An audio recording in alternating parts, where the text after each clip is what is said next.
Yo, what is going on, everybody? And welcome to another edition of Prime Sports World here, bringing you the first edition of the crossover, the first crossover of the 2024-2025 NBA season. I'm your host, Israel Rivera, and that's TJ Hopkins.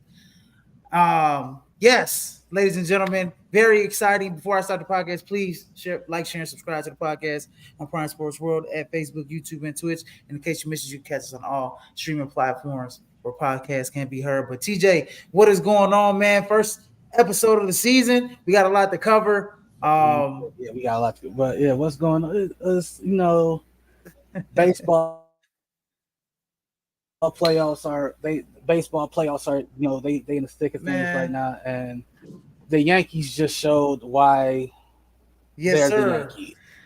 Yes, sir. I think that's the beauty about playoff baseball. Well, baseball in general, like the sport itself. One, like you can be in the game all you want. Like you can be ahead in the game all you want, and all it takes is a few things to go your way, and all of a sudden you're in the lead. Like the Yankees were down 3-1 for most of this game. Two swings of the bat. Two swings of the bat. You got like one swing back jacks. One swing of the bat. You tied the game. Another swing, you took the lead, and it's just like, man. But anyway, we here to. That's why they so dangerous, bro. We got to do a special edition, me and you, about when the World Series come around, because I know facts. we didn't do baseball this year, but dude, man, that's why the Yankees are so dangerous. That's why the Dodgers are so dangerous. Look at what Shohei did right out the bat, home run, bam. You know what I mean? But I'm considered boring because I want the Yankees and the Dodgers in the World Series. Like, bro, like, can you imagine pitchers having to scheme around their each team's 3, 4, and 5 hitters? Like, bro, like you're the Yankees, you have to somehow scheme around Ohtani, Betts, and Freeman in the same order. And on the flip side, if you're the Dodgers, you got to somehow scheme around Juan Soto, Aaron Judge, and Giancarlo Stanton. Like that. This is what moves like that. Like that's what we do. But anyway, we're here, like you say, we here to talk basketball. First episode of the crossover. The NBA Hall of Fame was the other day, so shout out to all those who got inducted this year. That's a great segue because we're going to talk about the 2024 Hall of Fame class. Yes, sir. Start the show, led by Vince Carter, and Mr. Big Shot, Chauncey Billups. They led the 2024 Hall of Fame class along with other players. Michael Cooper, finally they gave him his flowers, finally getting in from the Showtime Lakers. Walter Davis, Simone Augustus, one of the greatest WNBA players to ever play. Got to give her flowers. Dick Barnett, Michelle Timms, and then coaches Bo Ryan, Charles Smith, Harley Redden, and then Doug Collins, Herb Simon, and Jerry West get in as contributors to the game. But let's talk about the two top names here, Vince Carter and Chauncey Billups. Mm-hmm. Your thoughts on their career and pretty much everything kind of coming full circle, them being inducted into the 2024 Hall of Fame. Well, starting things off with, like you said, Mr. Vinsanity. Vince Carter, at some point in time, had to be every kid's favorite player, for the simple fact that he could just dunk on everybody. Like most famous dunk is in the Olympics, right? Greek buddy. Oh, French buddy. They call it. Was it French buddy? I thought it was Greek buddy. Yeah. French buddy. Yeah. I forgot the term, like how you say it in French. If I can look it up, I'm gonna do that in a second. But in English, it translates to the dunk of death. Like he didn't just dunk on buddy; he jumped over him, and this ain't somebody that's like my height. Like I'm a meager 5'10", 5'11" on a good day. This dude was 7 foot tall that he jumped over. Like he didn't propel himself over. Like he ain't put his hand on Buddy's shoulder and helped himself over. Like no, Vince Carter stole that ball, took 1 or 2 dribbles, and jumped over this 7 foot dude, and basically, I ain't gonna say ended his career, but he basic. Yeah, yeah. He pretty much I never heard of anything French Buddy ever. I don't, outside of that. Like, yeah, like outside of that, that's what he's known for is getting dunked on by. you're known for getting dunked on. Like, At least you know for something. Shit. I'd love to get dunked on by Vince Carter. like, Shoot, buddy, le dunk de la mort. That's what Dunk that Delamore. Is that like. what they call it? Yeah, that's what it translates to in French. Like, and Buddy was 7'2". Buddy was 7'2", and it like whoever your favorite shot blocker was, I'm pretty sure Vince Carter got a post on like the one. I think my favorite one from Vince Carter Yeah. is the one on Alonzo Mourning where he stole the ball, went behind the back, bodied the lines he bodied the Alonzo Mourning and yammed that mother. Like that's probably my favorite Vince Carter poster. The dunk contest. You got to remember the dunk. Right, The that's what I'm dunk saying. Like contest is memorizing. he repopularized the dunk contest because like for years those guys were so spoiled with Jordan and Dominique doing their battles, and Clyde Drexler can't forget to give him his flowers in the dunk contest, and like those that came before him. But like it was Vince Carter in that dunk contest where he just it's just the way he nonchalantly did them, like the 360 against the grain, to do it that way, to do the between the legs dunk like it was nothing, to do a windmill off of 2 steps like it was nothing. He was the first one to dunk his arm through the rim, and they just like they looked at it like, yo, wait, what was that? A lot of his dunks in that dunk contest really, because those dunks were revolutionary dunks, right? Because nobody's seen them before, and a lot of those dunks, like guys still do those same dunks today, just different renditions of them. You know what I mean? But he was the one to do them first, especially the hand in The hand in the rim, the arm in the rim, the elbow dunk, like that. That's like people do that constantly every single year. So he revolutionized. But the thing is about Vince Carter, though, I know we're talking about his dunks, but he was like other than that, he was a hell of a player. He was such a complete player. Like I was just thinking out loud to myself at work the other night. I'm like, imagine if those Nets teams that went to the finals against the Lakers substitute Kerry Kittles, who was a bucket in his own right. Like Kerry Kittles only played 8 years, and of his 8-year career, he went to the playoffs 4 times, all 4 times with the Nets, including those 2 trips to the finals. Kerry Kittles was a bucket, but he won Vince Carter. Substitute Kerry Kittles and put Vince Carter on those net squads. Do they beat the Lakers? Probably no. They probably don't. I think they got a chance of beating the Spurs, though.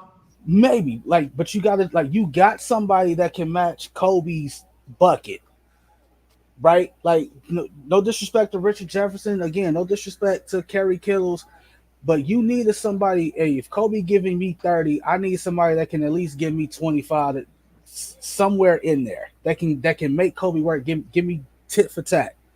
Vince Carter was a bucket. Like those, he got did wrong in Toronto, in my opinion. Like they handled that whole situation wrong with him and Trace McGrady. Those 2 dudes were never, in my opinion, never supposed to be broken up.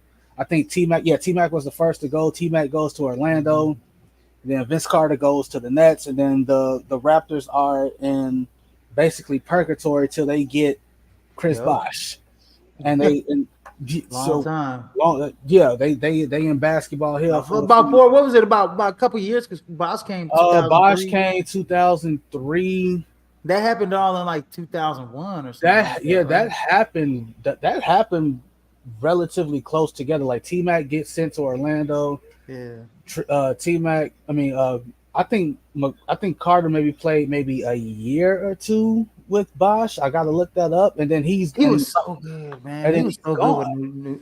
He was so good as a Nat too with him and Jason Kidd. And like I think the thing that kind of made me sad with Vince Carter was like I was like the latter years of his career, like when he was just like when it was clear that he was out of his prime and he was just like he started doing like small studio work for TNT, and it's just like he wasn't really searching, like he didn't do what a lot of players did. Like he wasn't ring searching. He wasn't joining super teams Right. and trying to get him a ring. And I like that about him.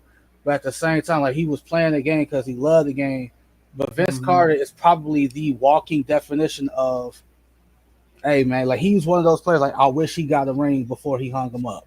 Now the next player did get a ring. The next player on the list did get a ring. Like Yeah, Chauncey did get a ring, man, and Chauncey's NBA career really didn't, really start kicking in until he got to Detroit. He did most of his damage in Detroit. He got drafted early on in the first round, third overall pick by the Boston Celtics. Then he went to Toronto. He jumped around a little bit. He went from Boston, then he went to Toronto, then he went to Denver for a season or two.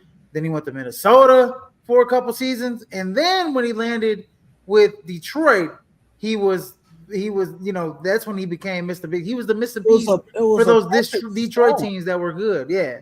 It was a perfect storm. Like it was, you got Larry Brown as the coach. Like Larry Brown was described by Reggie Miller as a perfectionist in an imperfect game. Mm-hmm. Like this is a game where like you can, I don't care how perfect you want it. Like it can be it can be all kinds of perfect in practice, but when it's time to apply that shit in the game and the opposing team is supposed to stop you, it ain't gonna be perfect. It's never gonna be perfect. That Detroit team basically like Bad Boys 2.0 because they was like I remember a game against the Bulls, like bro, they held the Bulls to like 66 points. And I'm all like, damn. And it wasn't dirty like the Bad Boys did. Like they was legit just locking people up. Like you just weren't scoring on those Chauncey Billups led Detroit Pistons teams. Like it's Rip Hamilton, who like people forget Rip Hamilton was like 6'6". Tayshaun Prince was tall. And then you got Rasheed Wallace who's 6'10", and you got the anchor and Ben Wallace doing what he did. And the that run that those Pistons teams went on, eerily similar to the run that the Bad Boys Pistons went on, in the sense of it's not talked about enough. Like people like those Bad Boys Pistons teams, like they went to like 5 straight Eastern Conference Finals. These guys went to like 4 or 5 Eastern Conference Finals, or somewhere Mm-hmm. along it. Like they had battles against LeBron James. They had battles against the San Antonio Spurs. They had battles against Dwayne Wade and the Heat. Like they was like those were some good ass Detroit teams that don't get talked about. Now, mind you, it's probably marred because of the malice in the palace, but nonetheless, that does not take away from the greatness that Chauncey Billups displayed while wearing a Detroit Pistons uniform. There was nothing more demoralizing than playing the Detroit Pistons in the Palace, him hitting a three, and you hear that announcer, Chauncey Billups. Phillips. Like Hey, you know what? They went that, to how many Eastern Conference? I think, if I'm not mistaken, they went to like 5 while he was there. His first 5 seasons, they went to they went to like 4 or four or 5 five Eastern Eastern Conference Conference Finals. Finals in a row, and 2 in back-to-back finals appearances. One, they beat the Lakers. Then we're talking about the Lakers with Shaq and Kobe. This was, I remember that my eighth. I was 13, 14. I was in 8th grade when I remember that, when they won that championship. And then back to back, they went against San Antonio, which they had a shot. I mean, I feel like it's hard. It's really Like, bro, hard to so like repeat. 2003, You sorry to know, cut you off, 2003, because he, like you said, he spent 2 seasons in Minnesota, then he goes to Detroit. His first year in Detroit, they go to the Eastern Conference Finals. They lose to yep, the Nets. The yep, next year, they go to the finals. They beat the Lakers. yep, 2005, they go to the finals. They lose to the Spurs in 7. 2006, they go to the Eastern Conference Finals. They lose to the Heat in 6. yep, 2006, 2007, they go to the Eastern Conference Finals. They lose to the Cavs in 6. yep. 2008, 2007, 2008, they go to the Eastern Conference Finals. They lose to the Celtics. So that's 1, 2, 3, 4, 5, 6 straight years. Yeah, they 2000, were dominant. They were dominant for 6 straight years. And then one of those, if I'm not mistaken, the one of those years. And then him Didn't they beat the personally, Bulls? Didn't they beat the Bulls one of those years? and, In the second round, it was like a 6 game series. and It then was the yeah, year yeah, after the yeah. Heat. It was the year after the Heat won the championship. Because remember when the Heat won the championship, they swept the Bulls, if I'm not mistaken. Then the next year, oh no, if I'm not the next year, after they won the championship, After that, Shaq's second year, something like that. The Bulls swept them. Remember that, and then they had a 6 game series with the Bulls in the yeah, semis, that was and that the was the hard. next that was Yeah, the next year. that was when they lost to this. No, I don't want to say they lost to the Celtics that year. No, that wasn't the Celtics. That was No, that they was the lost to LeBron. Pacers. That was the That Pacers. was they lost to the Pacers. So no, they beat the Pacers like the year after the championship. They beat the I'm talking about oh 05, 06, 07. My bad, bro. I'm talking about 06, 07. When I went to the East. Who they beat in the East 06, 07? That was LeBron and them, right? 2006, 2007 was LeBron in Cleveland. That's when LeBron scored 26 straight points on them in the Eastern Conference Finals. Because like Chauncey Billups himself went to like him personally went to like 7 straight conference finals because like he leaves Detroit. Because he went to one in Denver too. He went to one in Denver and they lost to the Lakers in 6. Mm-hmm. So 2004, 2005. This is after the championship year. They lose to the Spurs in 7. They first round playoffs. Where's that at? They beat Philly in 5. Then they beat the Pacers in Then they beat the Pacers in 6. Then they beat the Heat in 7. Then they lose to the Spurs in 7. So the next year, conference semis, they beat Chicago 4-2. I remember that.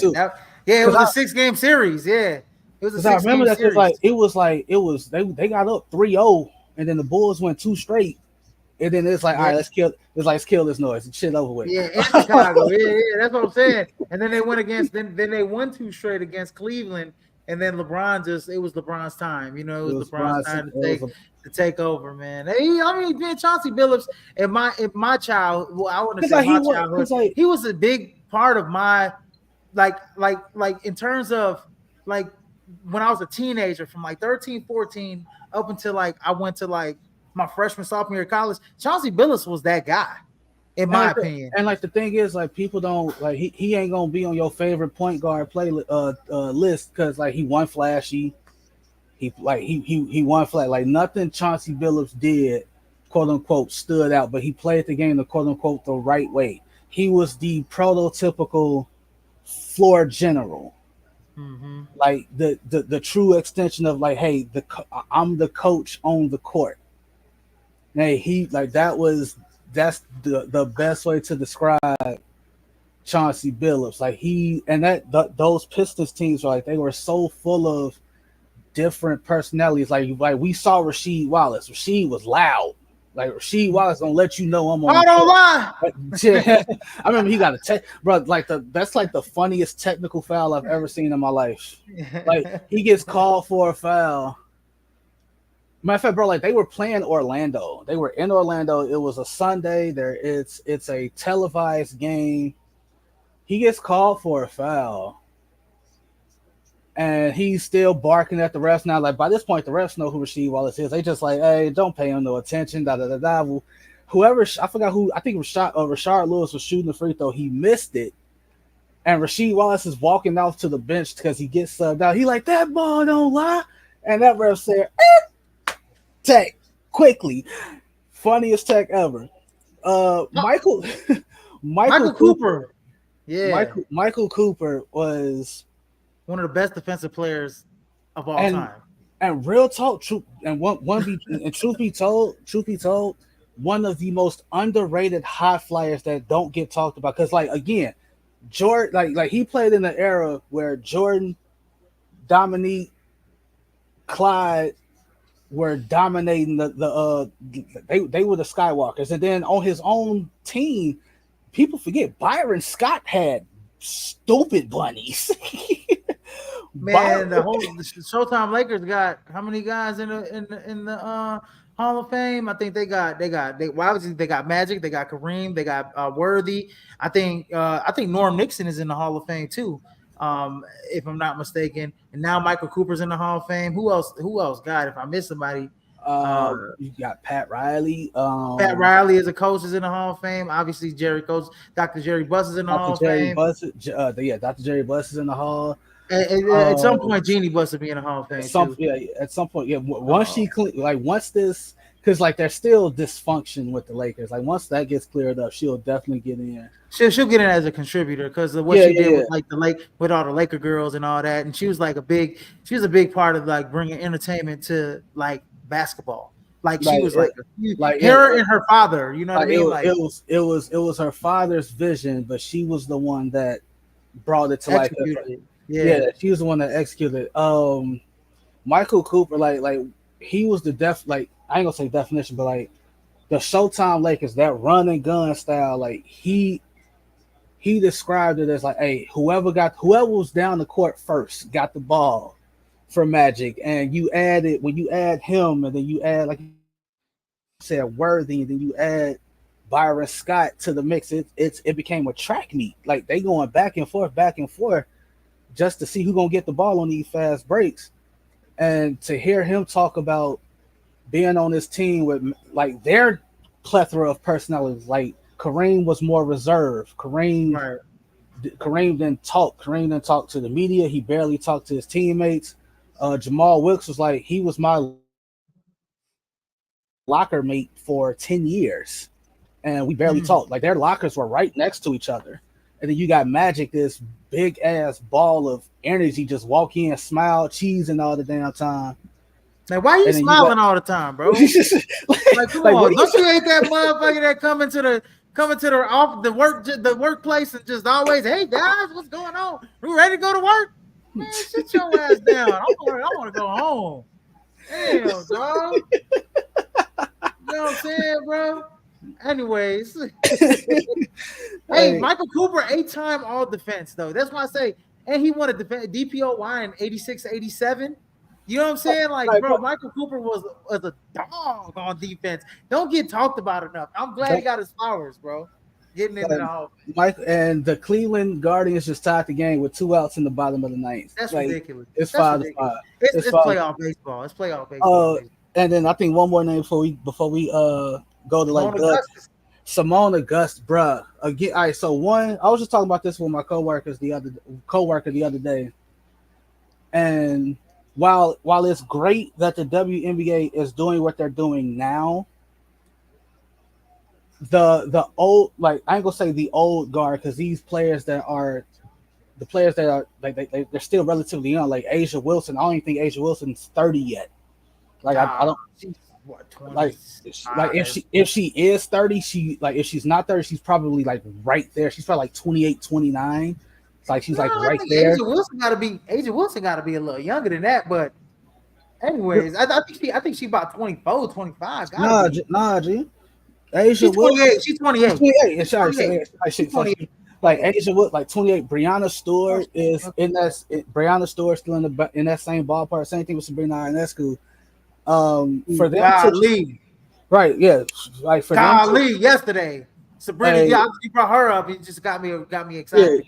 I'm glad that the WNBA is doing what they're doing now. But my thing is like it shouldn't have taken like Caitlin Clark and Angel Reese and Cameron Brink and Rakia Jackson and those like it should have took this class to come in for y'all to be like, oh, I'm gonna watch it now. Like, no, the WNBA has always had ballers. Simone Augustus was one of them ballers, right? Like her and Maya Moore, 4 titles with Sylvia Fowles, 4 titles in Minnesota. Carl Anthony Towns did the podcast with Shannon Sharp, and he's like, my main goal was to bring Minnesota a championship. They were starving for a championship.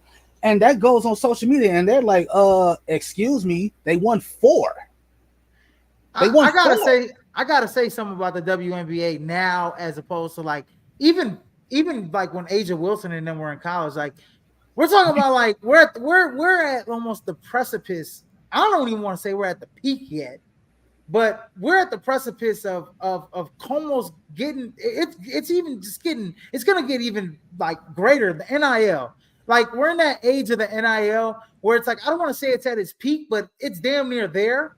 And it's like, Angel Reese, Caitlin Clark. I mean, they were, and I mean Cameron Brink. Like all these ladies had so much exposure. And when we talk about social media is even bigger now. Then what it With was. all the influencers, even than it was 4 years ago. Even it's But like, even bigger now than it was no, but definitely here's the 8 years thing. ago, But here's the thing. maybe 12 years ago. But You know here's what I'm the thing. saying? Like they, what you call, like they put Caitlin Clark. They force fed us Caitlin Clark.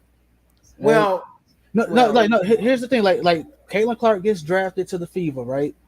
And they made it a priority. Hey, we're gonna put the Indiana Fever on as many nationally televised games as we possibly can. And the old guard, I know they're not old, but like that's the phrase that best describes it.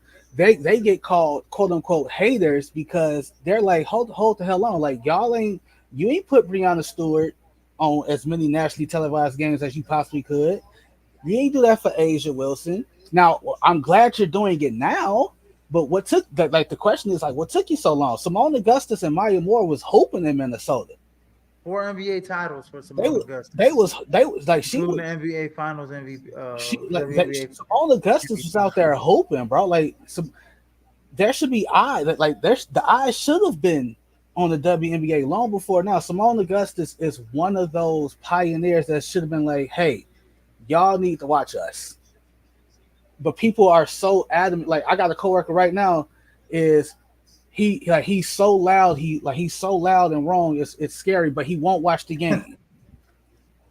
Like you So keep loud or wrong. like bro, like he'll form an opinion on a 20-second clip, but won't watch the whole game. Like how you gonna come to a conclusion about the WNBA and how these girls play off a 20-second clip, but you won't watch the whole game? That's the annoying part, bro.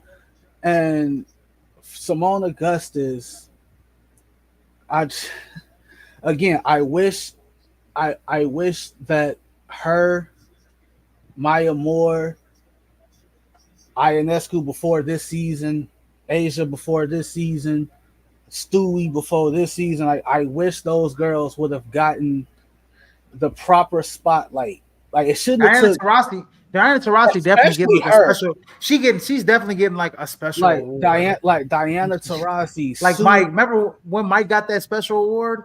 yeah, Like Diana Taurasi need one of them. like Diana Taurasi, Sue Bird, like that, like it She need was one of them too. like it was ballers. Like she catch a lot of hell for what she's saying about Caitlin Clark now, but Cheryl Swoops, like bro, Cheryl Swoops was a bucket. First of all, TJ, if Maya Moore was still playing, she'd Oh my, be oh my god, still one of the best players oh in the my god. Bro, WNBA. like it's funny. Like she retired so young, bro. She retired so like bro, and like it's funny that you bring up the NIL, like because they're, hey, I'm we finna tell you right. There's two players coming right now. There's two players coming in the next 2 years. They're better than Caitlin Clark. Yes. They're better than Caitlin Clark. Paige Beckers and Juju Juju. Watkins. They're better than Caitlin Clark. So y'all, I hope y'all keep the same energy because Juju big too. Juju 6'2", because like 6'3". I think with Caitlin Clark, I think they look at Caitlin Clark and they see Sabrina Ionescu and they say, "Damn, we dropped the ball. Don't like we not finna do that again. We not finna make the same mistake again because you've been making it." Like Sabrina Ionescu was Caitlin Clark before Caitlin Clark. Let's be fucking for real. Like Absolutely. I just think like with how much exposure they got in college, I think the WNBA did.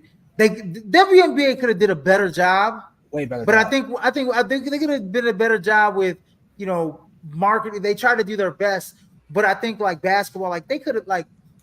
I feel like they could have put at least one of those two like media on the Olympic team, like Caitlin Clark. They could have put her on the Olympic team. I know there are players that are more deserving or better than her, But Mm-hmm. I feel like if they wanted to advance the game to where it is, and I think it is, it's advancing. Next year is going to be a 7-game series in the Mm-hmm. WNBA And Finals. they and That's they up history. the game total again. And they get up the game. They're up in the game total. They're adding another franchise. I think the Golden Add two. State or two Valkyrie. franchises, right? So it's gonna the game is expanding. But like I said, like they could have did a better job. But what I'm trying to say is that it's only gonna get better from here, right? I think you're getting the girl and Paige Beckers. You're getting Juju Watkins, especially, and Juju Watkins. I think they're gonna look at Juju and they're gonna look at we got girls like Malaysia Poole Wiley, who's on South Carolina, who's like she like Kyrie with the ball in her hands. So she's 5'8" and she can dunk it. Like you got girls out like girls like that. I mean, so the game is expanded so much. You're gonna see so much skill coming in the next couple of years. And I have to give flowers to like Simone Augustus, to Maya Morris, those girls, Sue Bird and Diana Taurasi, all those that came because they walk so those ladies could run. You Run. know what I'm saying? And then the And last they running. And Simone Augustus used to be stole tight handles. She was a bucket getter. She can do whatever. She played on those teams with Maya Moore where it's like, okay, I know I can get 20, 30, but Maya's the girl. You know what I'm saying? yeah. You know what I'm saying? So it's And then like the last two names we got Doug Collins, who contribute like Doug Collins was like there was nothing bad that Doug Collins did. Like he was a good coach, he was a good commentator. mm-hmm. He was I think he's probably best known for as the one who really took the top off of Michael Jordan. Right. Like Michael Jordan was already a dog, but Doug Collins gets his hands on them and he wins MVP, he wins DPOY, he wins All-Star Game MVP. I mean, Mike. I mean, he's the one. He's the one that just kind of let Mike run free a little bit, and do his thing. Like what J Kidd did for Giannis is what Doug Collins did for Michael Jordan. It's like, hey, you're my best player. No one's touching the ball is going to be in your hands as much as possible.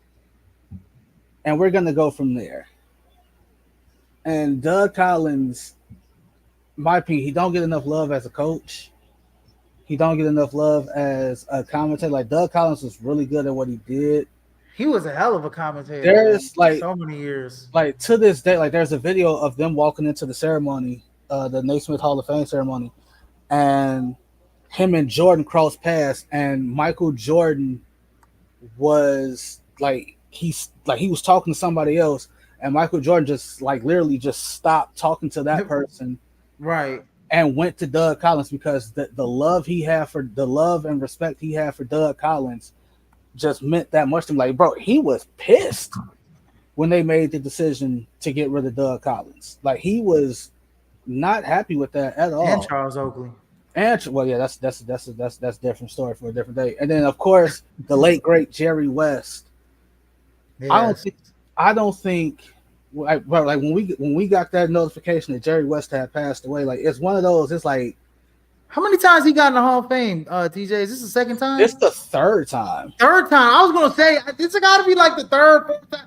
Because man, he got in as an executive. He got in as a player, an executive, and then now he's getting in as a contributor to the game. I'm like, damn, Jerry West, man, rest in peace, man. What a hell of a guy, man.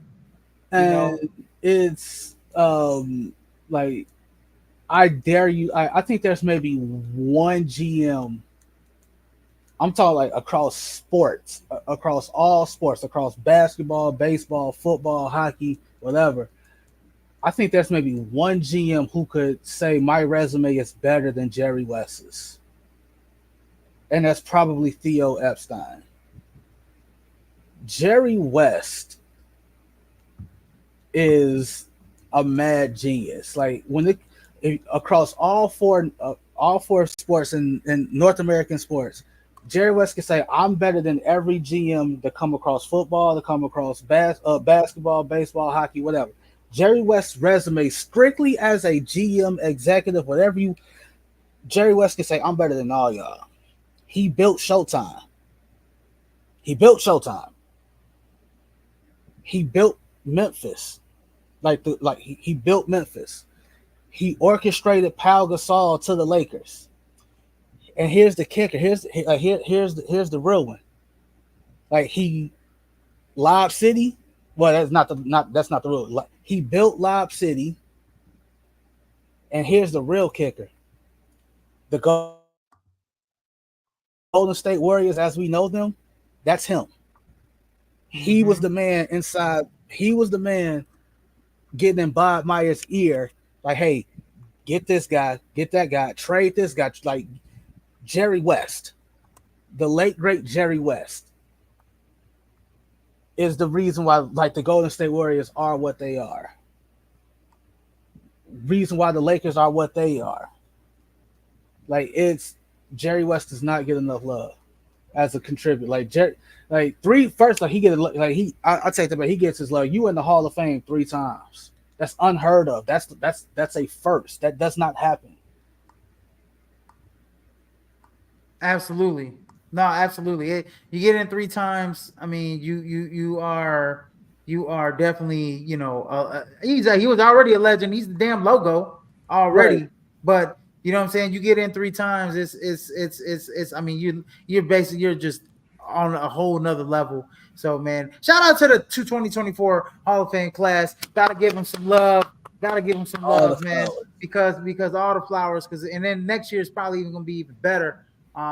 If but I show some light on the 2024 Hall of Fame class. But anyways, getting into the next subject, we got the Western Conference preview. So we didn't do any divisional preview, so we're just gonna wrap them all into Right. one. You know what I mean? And just try and jumble everything into one, and we'll give a perfect storyline. Talk about who's probably going to win.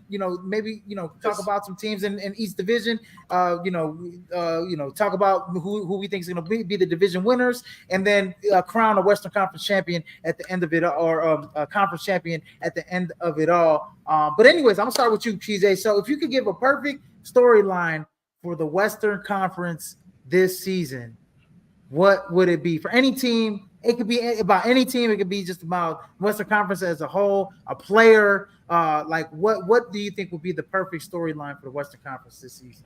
Well, I could steal yours, but I ain't gonna steal yours because I know exactly where you going. I ain't gonna, Where am I going? Where you think I'm going to? I know exactly where you're going. I ain't gonna say it. Uh, I think my perfect storyline would be the bounce back that's coming from the Memphis Grizzlies. John Mm, Morant is healthy. More importantly, John Morant has been quiet. mm, You get what I'm saying? Like yeah. there has not been one headline, not one notification regarding John Morant this offseason. You love that. If you're the Memphis Grizzlies, if you're a John Morant fan, if you're a Grizzlies fan, you love the fact that you ain't get one notification, not one upsetting thing about John Morant this offseason. That means he been in that gym. That means he been working. That means he been staying out of trouble. He doing commercials. The commercial is beautiful. He hooping with his little daughter. He hooping with his friends. He He hoop like he kicking it he with got a his new coach. weapon. He He got a got new he got a dangerous weapon. he got a new weapon that's 7 foot four. That That man, bro.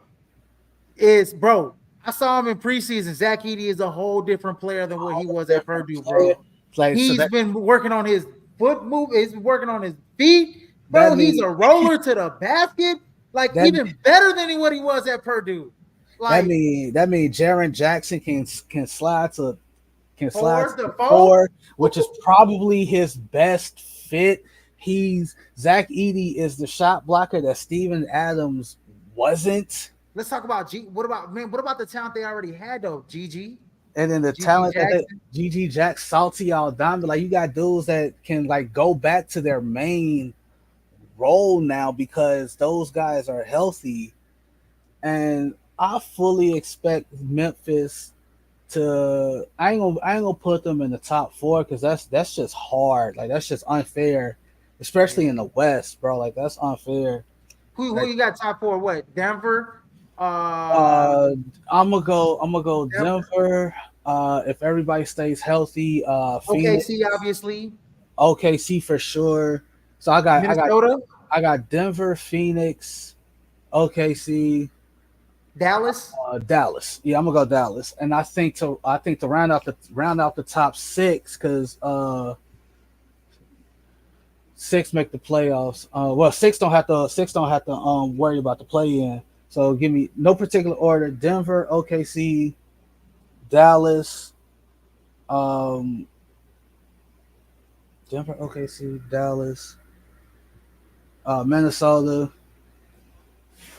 um, Memphis. That's five, and I think You said Phoenix too, right? Phoenix yeah, and Phoenix. So like top six. them that combination will probably be my top six, and then seven through what is it? 11 makes the play in. 7 through 11, seven, Yeah, eight, to no, 11. Yeah, seven. you got. I think you got to go like Lakers, Clippers, Lakers, Clippers, maybe Golden State. Houston, Oh yeah, Houston. I forget about Houston. How good Houston is. Golden State, Minnesota. Like it's gonna be a dogfight. It's gonna be a dogfight, and I like that your storyline starts from Memphis because I do think that they are gonna have a real big bounce back season. I think they can possibly be in the top four if Ja's healthy. If there's no like, I feel like that team is super talented. They got everything. I mean, we didn't even mention Desmond Bain on that team. I mean, they got 3-and-D guys. They got guys. They got length. They got depth, young depth at that.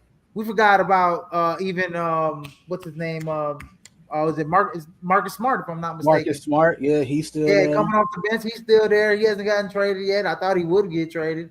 But yeah, that team is going to be something else, I think, next season. I think, and you brought up the play in. The Mhm. West is just a gauntlet. You obviously know what my storyline is going to be the year two of Victor See, see, Wembanyama. you see how Year easy I could have two. stole that? Well, I I know didn't. you could have stole that. I know you could have stole that. Year two of Victor Wembanyama, because I want to say this until next season, until Cooper Flag comes into the league, we're still going to be talking about Victor Wembanyama this year over any of those damn rookies that came in here and came in this season. In my opinion, we're still going to be talking about Victor Wembanyama, and even after that, we'll be talking about Victor Wembanyama year 3, year 4. But this year, he's got a veteran point guard, Chris Paul.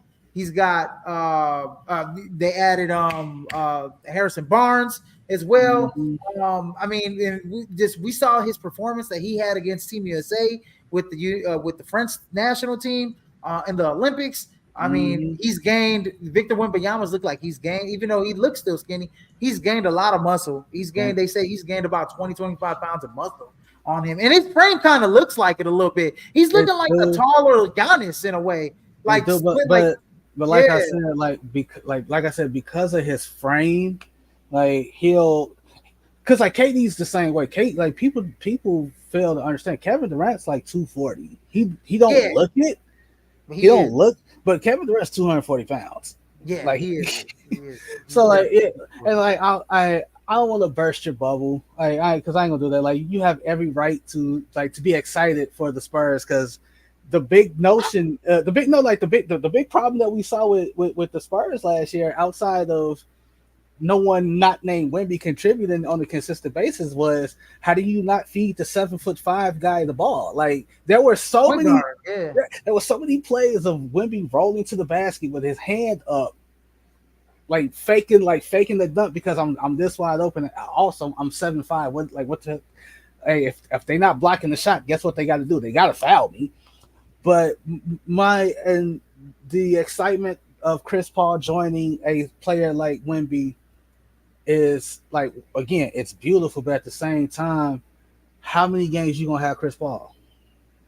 That's true. That's true. How many games you gonna have Chris Paul? He's getting up there in age.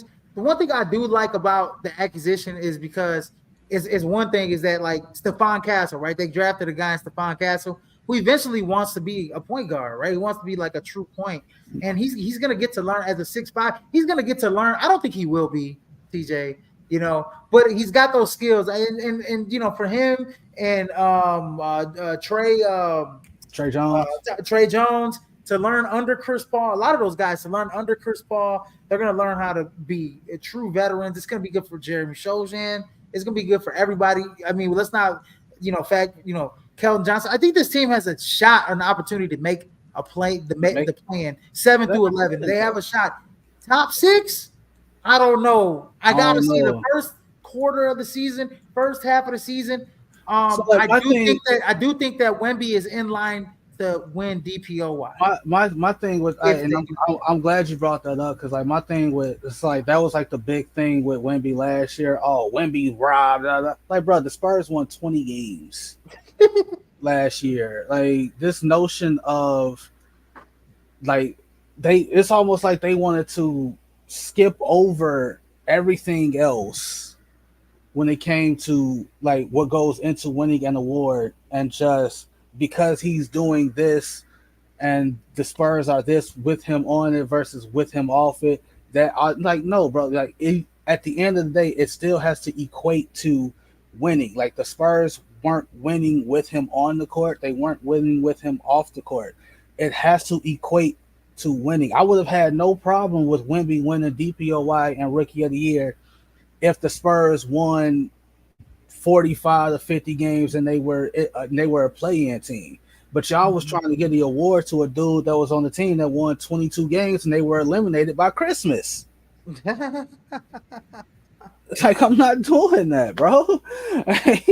Like I can't do that. So like what like Northwest of like is are these like who's winning the division? Like who's like how Yeah. you So yeah, Northwest Division. So we could just kind of briefly go through it. Northwest Division. Last year, this obviously OKC won the division. Denver was second. It was Minnesota third. They were all within one game of each other. And then you had Utah and Portland were the last place guys. So if you had to take a pick, who's winning the Northwest Division, and you could kind of talk about the teams, maybe briefly as well. Northwest Division? So that's Portland, that's Denver, that's Minnesota. That's Uh, Utah. That's OKC. Okay. Oh,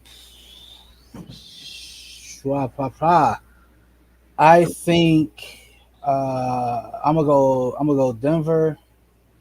I'm gonna go Denver. Okay, Denver, OKC, Minnesota. I think Minnesota. I know. I talked a lot of shit about them, but Minnesota losing Carl Anthony Towns is massive. Like that's massive. That is Yeah, big. Denver. Okay, Is big. Denver, OKC, Minnesota. Denver adds Russ, and you can kind of see like where they were lacking, like the losing Reggie Jackson, losing KCP, like that was massive for Denver. Not having those guys in the rotation because that was huge. OKC gets more dangerous because they add an Alex Caruso, who is just a defensive genius, and so like your closing lineup is probably going to be Shea, Dort, Caruso, Chet, and J Dub. They locking shit up. And they're young too. I mean, They young. they got that experience. They got that experience last year. Like together going into the playoffs. But yeah, that's gonna be the finishing is gonna be SGA, Caruso, J Dub, Lou Dort, and Chet Holmgren, like you said. That's I mean, come on, that's Clamp City right there. That's Clamp City, bro. That's Like, Clamp City. We talk about a lot. That's Clamp City. You know what I mean? It's gonna be, and then obviously guys that come off the bench. I mean, Kassan Wallace is a nice big it's a man. spark plug, bro. Isaiah Like Isaiah Joe Joe. can leather off the ball. Aaron Wiggins is a nice player. Kendrick Williams is a glue guy. And then you got the other Jalen Williams. yeah, that's really solid as well.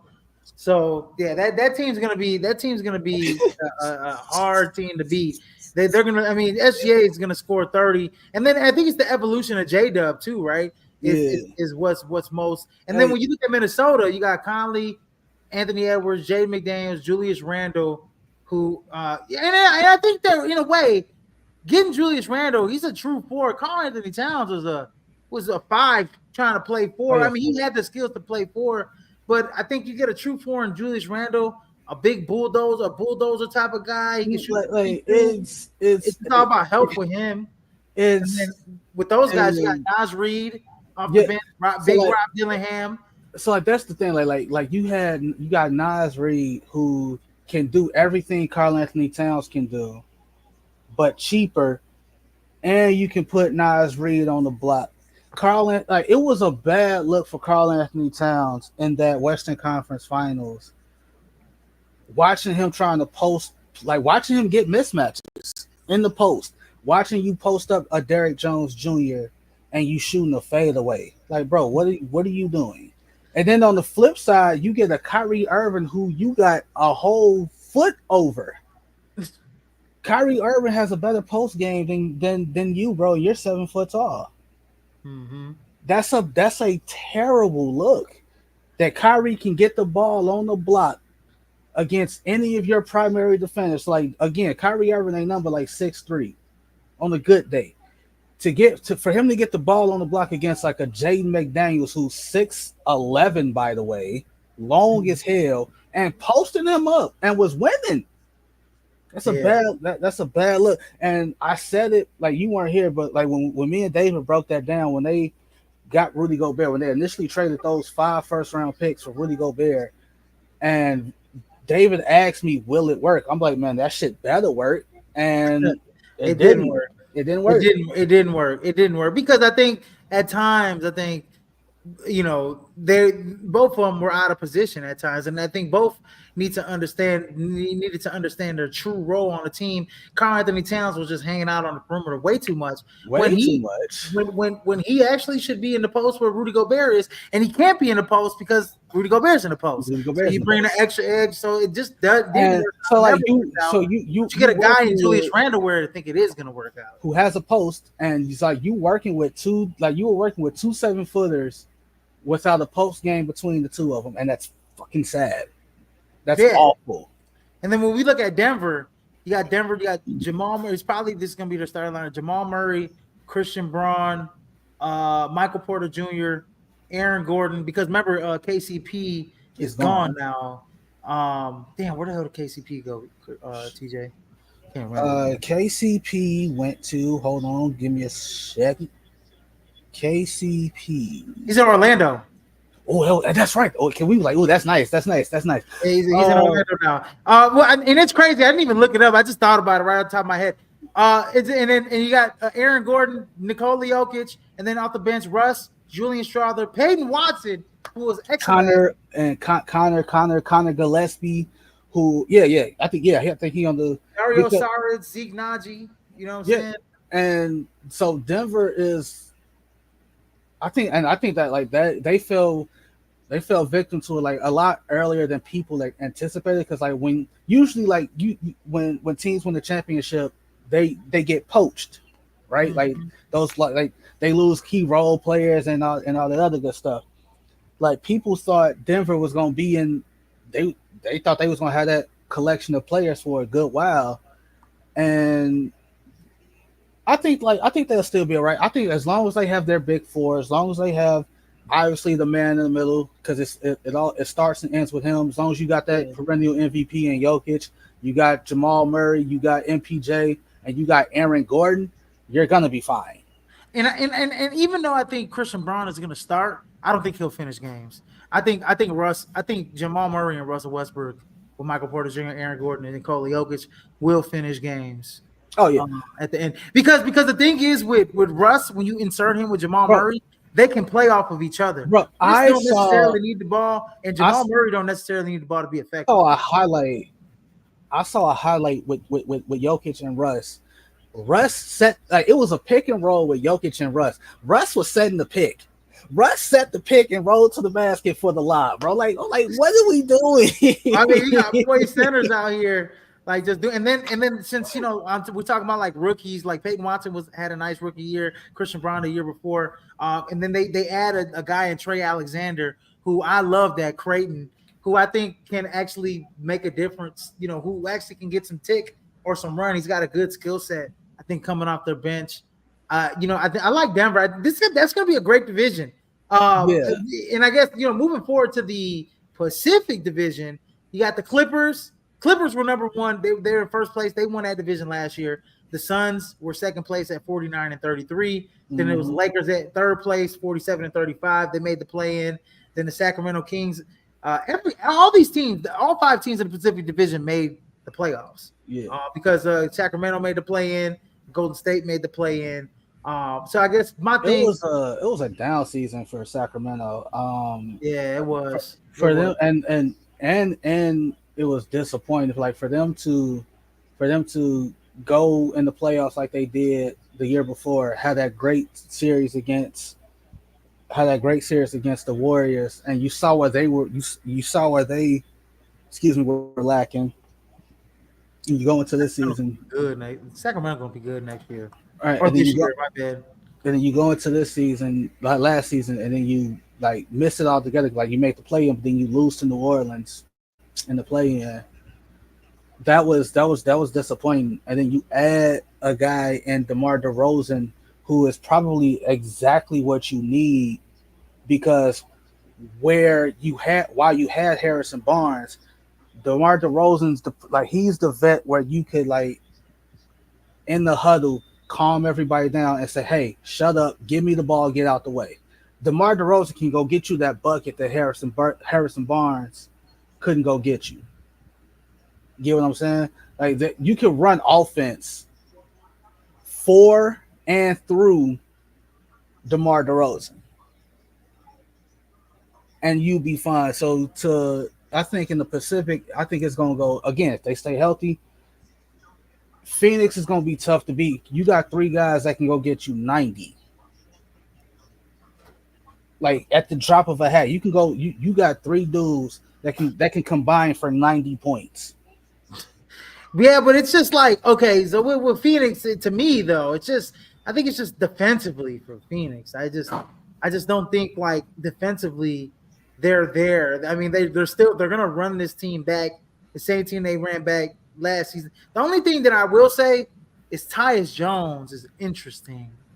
I think he's gonna be the straw that stirs the drink for all those three guys. He's gonna initiate the offense for Bradley Beal, Devin Booker. Devin Booker doesn't have to be a point guard.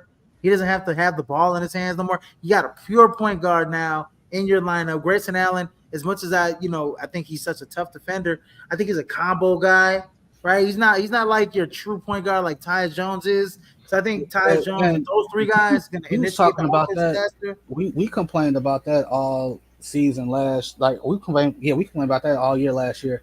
That's the one thing they were lacking. Like they tried to make Devin Booker a point. They tried to make Bradley Beal a point, and it was like that's not their game. That's never been their game. Nope. Like David laughed at us for saying Isaiah Thomas. It's like no, we're like, hey, no, you got to try something. Yeah, man. Like, they didn't do it, but we ain't saying like we're not saying Isaiah Thomas was the definitive answer. No, we're saying you gotta try something because what you're trying right now ain't working. You got embarrassed. You got embarrassed in the playoffs, bro. Like you got embarrassed. You got your ass thoroughly kicked in the playoffs, and that's the last. with them. That's the lasting memory of the Phoenix Suns in the 2023-2024 season. You getting laughed off the court by the Minnesota Timberwolves and Anthony Edwards literally dunking on half your squad in that game 4. Like that's including Kevin Durant. Including Kevin Durant. Like it wasn't too many people that it's not too many people that can go tit for tat with Kevin Durant. And like Anthony Edwards went like it used to be so demoralizing guarding Kevin Durant because he's 7 foot tall. You can't you can barely block his shot. You can play as good a defense as you want on Kevin Durant, and he's still gonna hit that fadeaway. And it's demoralizing. And Anthony Edwards said, "So." That's basically Anthony Edwards said, "So what?"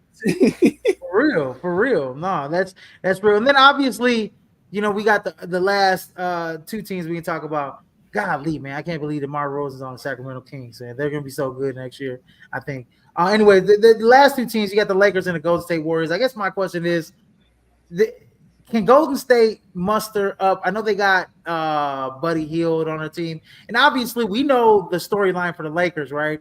Is this is LeBron. This might be LeBron's one of his Last last year, years or so. him and Him and Bronny. Bronny. You know what I mean? That's going to be a big storyline and all of that good stuff. But how much of all that feel good stuff is actually going to equate to wins? I Because know I'm gonna that tell you, JJ Redick. because I'm gonna tell you right now. I'm gonna tell you right now. Laker fans don't care.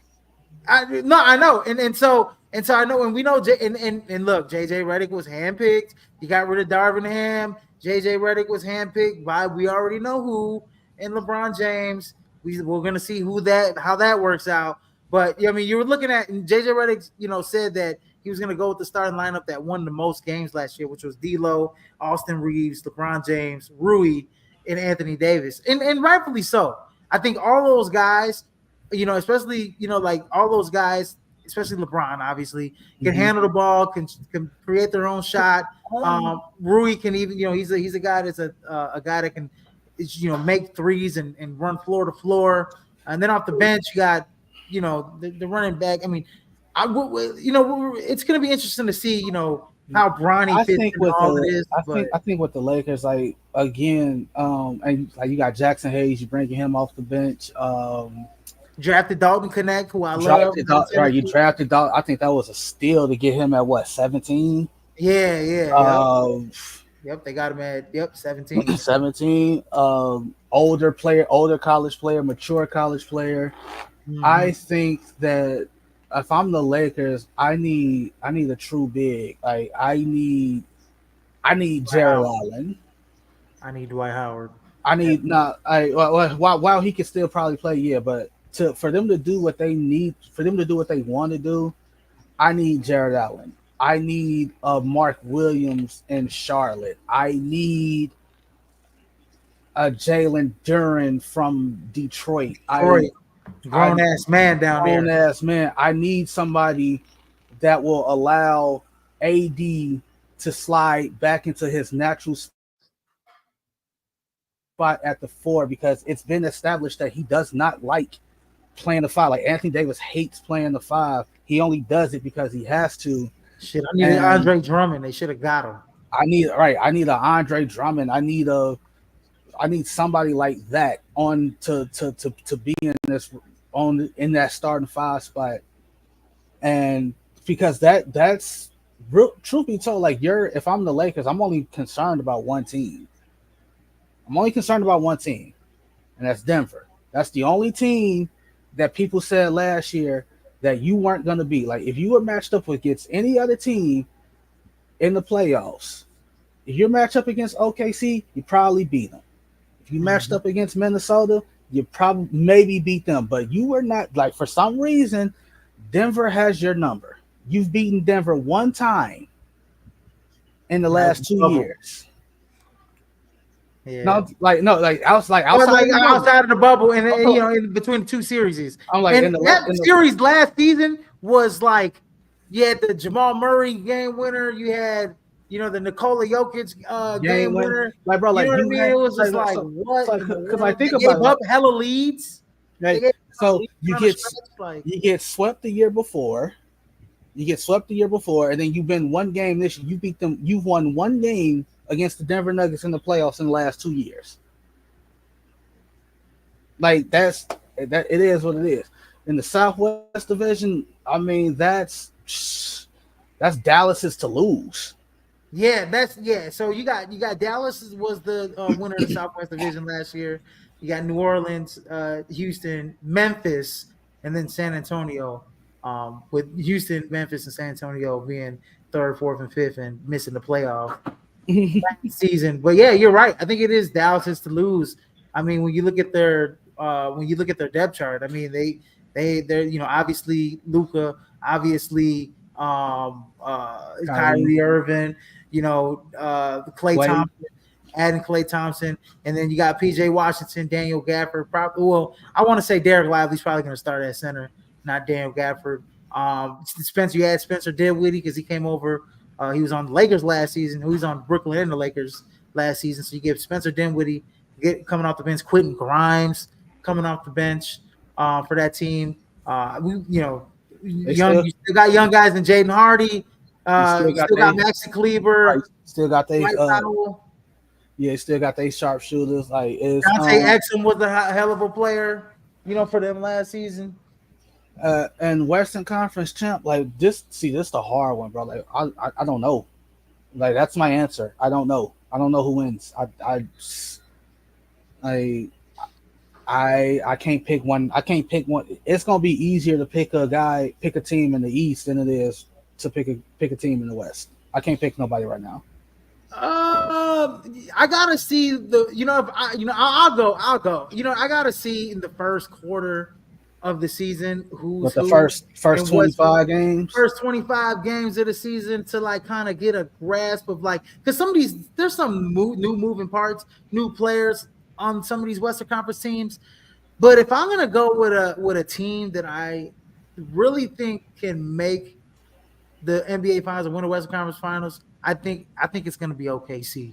I think OKC got that lick. They got punched in the mouth. You know what I mean? Lost a tough series in the first round. Now I think this year they're going to be even better than last year.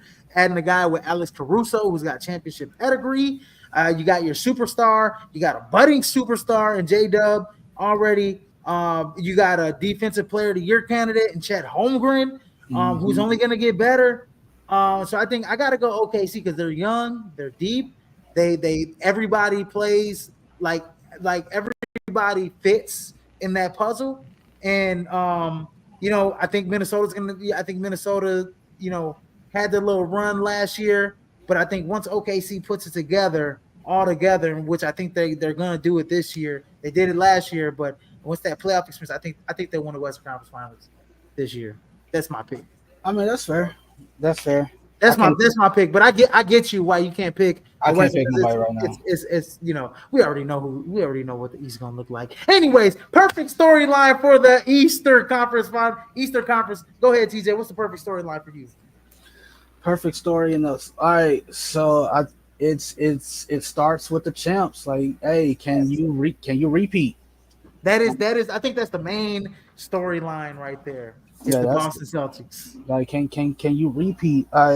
You weren't you weren't here when me and David talked about it. But I used to compare the Boston Celtics to the San Francisco 49ers. Like like the past 5 years, y'all have had great teams, great rosters, great coaching, Mm-hmm. and you came up short. Like the Boston 49ers, the San Francisco Celtics, however you want to play it. That's what those two teams are. Like for years, Boston had great picks, great players, great free agent signings. Every guy we thought that wouldn't work turns out they did work. Al Horford was basically a castaway in OKC, and then he goes to Boston and has a fucking resurgence. Hey, it's almost like old man Al Horford is like he's like who you calling old, and Right. has a KP was a castaway in Dallas, a castaway for the Knicks. Although he was good for the Knicks, he was a castaway in Dallas, a castaway in Washington. Then he goes to Boston and he's nothing but our X factor. It's yeah, try stopping us with the 7'4" unicorn on the court who can block shots, shoot threes, handle the ball, and do all this other stuff. Right. Jason Tatum is Jason Tatum. Jaylen Brown is Jaylen Brown. And we were talking about breaking that duo up because they kept underachieving. We vividly said there is no way in hell you're gonna have 630 million combined between two players. Two players. They got that. And they got a ring. And you get a motivated Jaylen Brown because he feels like he got left off of Team USA. You got a quote unquote motivated Jaylen Brown, Jason Tatum, because he was on Team USA and he feels like he didn't play good. Like let's call it what it is. Like there was no ulterior motive for Steve Kerr to bench Jalen Brown. I mean, to bench Jason Tatum and Eric Spoelstra for them to like play games with Jason Tatum. You know how many? Do you know what Jason Tatum's shooting percentage was in the Olympics? Non-existent. He shot 12 jump shots. He hit one He barely. I mean, and to be fair, I mean that he fell out of rotation too. because Uh, he wasn't shooting, bro. It's different if you ain't knocking down. It's different if you knocking down shots and then all of a sudden you right then you just not then you go from knocking down shots to not playing. He wasn't doing that. Like, and it also depended on the matchup. Like, bro, he didn't play against who was it? He didn't play against like Senegal or no, like South Sudan or what, who somebody like that. He didn't play. No, yeah. he didn't play against he didn't Was it play against Serbia? Serbia. He didn't play a game, like he didn't play a minute against Serbia. But then on the flip side, when Team USA played South Sudan, Joel Embiid didn't play. Was there all this hoopla about Joel Embiid not playing against South Sudan? No, because it was the better matchup. Like that's and on top of that, Jason Tatum was not shooting the ball well. He was 1 for 12 on jump shots, and I guarantee you that was a humbling experience for him because he'll tell you right. He'll say it. Yeah, I didn't play good. I didn't play well at all. Like if I once, I didn't do it. So in the Atlantic, that's the division to watch because that's where all the teams are. That's Boston, that's Philly, that's New York. And if I had to pick I could just piggyback off of my perfect storyline would be the flip side of things, right? It's still going to include Boston. Who's that team that's going to challenge Boston in the Eastern Conference? They were so dominant last season that there was no real challenger for the Boston Celtics. Now we got a new season, and New York Knicks seem to have gotten better by trading for Karl Anthony Towns, getting Mikal Bridges. They look like they're probably a more complete team. The Philadelphia 76ers, if Joel Embiid's healthy, I mean, obviously he said he's probably never going to play back-to-backs. I actually agree with him. I don't think he'll play back-to-backs this season at all. But, I mean, we'll see how the Milwaukee Bucks are with the full season, off season with Doc Rivers. And Orlando Magic, the Miami Heat, those are just two teams that I can, obviously the Indiana Pacers, they made it to the Eastern Conference Finals last season. So that's my storyline. It's who is going to be able to compete and challenge the Boston Celtics. If I had to take a swing at it, I still think it's the Milwaukee Bucks, because as long as you got Giannis Antetokounmpo And on your Dame, team and Dame and Chris Middleton, and they're all healthy, I think that team has a shot to beat the Boston Celtics. I think the key guys on that team, I just think they're too old. I just think that like Giannis, Dame, Brooke Lopez, especially Lopez and Middleton. I think asking those two dudes to hold up for a extended length of time is, I think at this point, it's just too much for them. Now I'm glad to admit I'm wrong. Like if they play 82 games, if they play more than 7, if they play 70 or more games, I will be the first one to get on here and say, hey, I was wrong about Chris Middleton and Brooke Lopez, and so on and so forth. But I think they have a bitter taste in their mouth because how their season ended, losing to the Pacers in the fashion that they did, and so on and so forth. Doc Rivers probably has the hottest seat in the NBA. Like, bro, like this shit has to work. It has to work for you. It definitely has to work. If you don't win, with this team, your coaching career is done. It's over. I thought it was already, bro. I thought it was already done, right? He signed the ESPN contract. He was going to be in the booth, and somehow, some way, they pulled him back. Because, like, bro, like, because think about it, bro. Like, y'all fired Adrian Griffin, and y'all were first. Like They fired Adrian Griffin for no no, reason. I ain't gonna say they were first because Boston was number one wire to wire. Yeah, like y'all were like top, yeah, y'all was still a top two seed. Like y'all was, I think, top two or top three seed in the East. Y'all were 31-13 they when you had fired. no reason. Looking, bro, TJ, looking back on how the season unfolded after all of that, they had no reason to fire Adrian Griffin. None. The Boston Celtics were better than them. As a matter of fact, Adrian Griffin had that team still in top 10 in offensive efficiency and defensive efficiency. I think they were like top 5, top 10, something like that, top 10 at least. Bro, like you And were and so there was no reason. Looking back on the season, Boston just they couldn't get over the fact that Boston, the team like Boston, was better than them. And yes, they were better than y'all. Like they bro, were better than y'all. you were 30-13 and got fired. That Like like that's why when y'all went through what y'all went through, no one felt bad for y'all in Milwaukee because again, y'all it's different if y'all were borderline 500 when Adrian Griffin first got to like, nah, bro, y'all were 30-13. yeah, yeah, 30-13. 30-13, bro. And you fired that man. So and that's a perfect segue to the Central because like Yeah, even we with don't gotta talk about that Atlanta because I already Boston Celtics winning that division. like it's gonna be between Boston, Philly, and New York. Some way, shape, or form. Them the three. That's it. Central That's Division.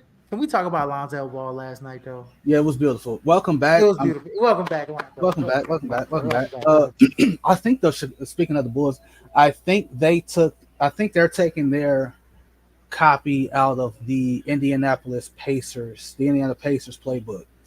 When you look at the Pacers, like they really don't have a lot of bigs, true bigs. They have a lot of guys that can get up and down the court, shoot the three, play defense, and Right. that's what they and that's kind of been like the issue with the Bulls the last well, that's always been the issue with the Bulls. Like the Bulls are always one of like the bottom tier teams in terms of 3-point shooting. And it's irked the fan soul for the longest because when you need and when it's playoff basketball and you need to shoot threes, they don't do it. They don't do it well enough.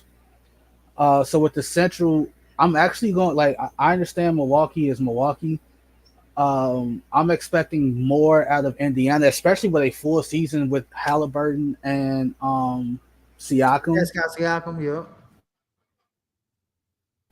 I I'm interested in how Rick Carlisle re readjusts to having Benedict Mathurin back, having him into that lineup. Yep. Jarris Walker, who didn't play much last season, who was also a lottery pick, having him. Miles Turner is probably going to be in trade talks again. He's been in trade talks the last 4 years.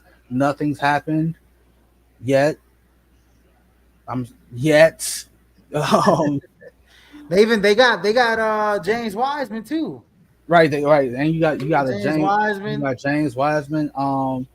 They You got some see, guys, man. They you, added some guys. Even they added the kid from UConn too, Tristan Newton. I don't know how much he's gonna play this like, season, but dude was most valuable player of the tournament. and then you see the resurgence. You see Final the Four. emergence.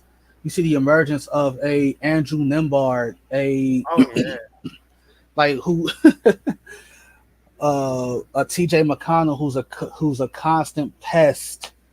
Like TJ McConnell is the perfect example of I love him as long as he's on my team. yeah.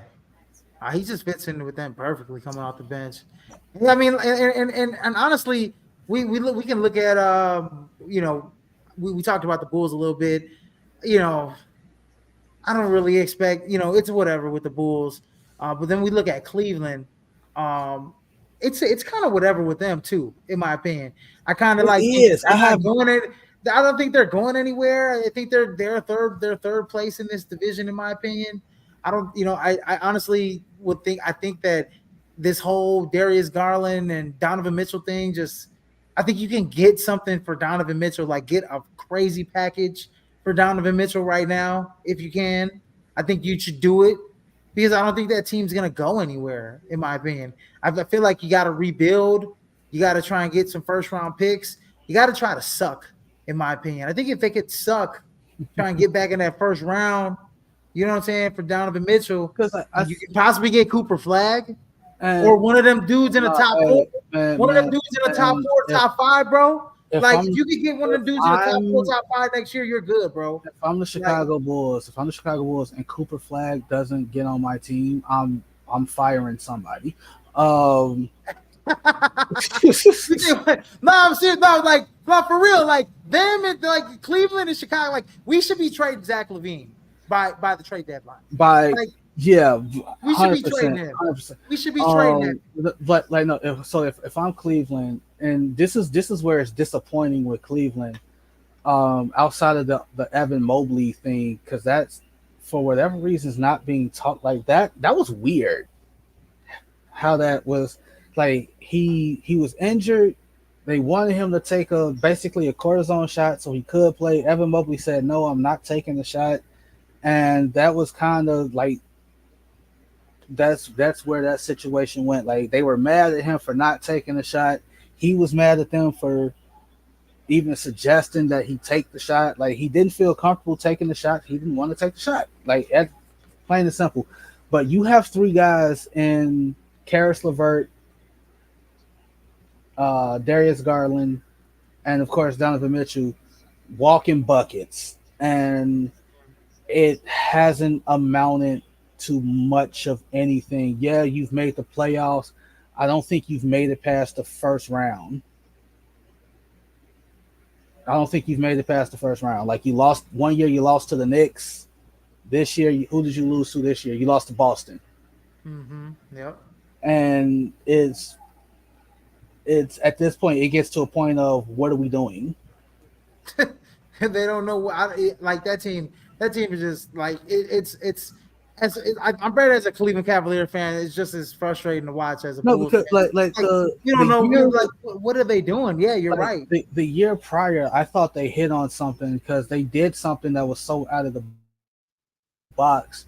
You had three, like you didn't have two 7 footers, you had three, and that was matchup hell for everybody. Yeah, Like you had Darius Garland and Karis LeVert at the one and the two, and then you trot out Lowry Marketing at the three, Mobley at the four, and Jared Allen at the five, and maybe it was Marketing and Mobley interchangeable at the three and the four, but nonetheless you had three 7 footers, and you gave everybody hell because who the hell's trotting out a 7 footer at their small forward position? Oh, just y'all.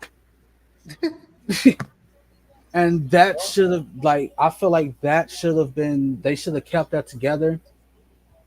That was different. It was it that should have been that should have been the nucleus for them. And then you trade marketing for Donovan Mitchell and a plethora of other players. No, it wasn't Levert. It was Colin Sexton. Like no, it wasn't because Colin Sexton came off the bench, and so on and so forth. But like if you're Cleveland, it's like what the hell are we doing? Like what's going on?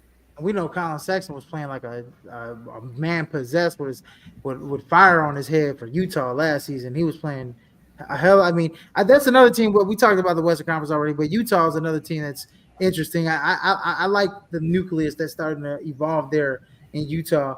Well, let me ask you something about Detroit. They added Mm-hmm. some veterans on that team. They added Tobias Harris. They Mm-hmm. added Tim Hardaway Jr. Who else did they add? They added just to name those few, just to name those two guys. Oh, Malik Beasley, my bad, Malik Yeah. Beasley as well.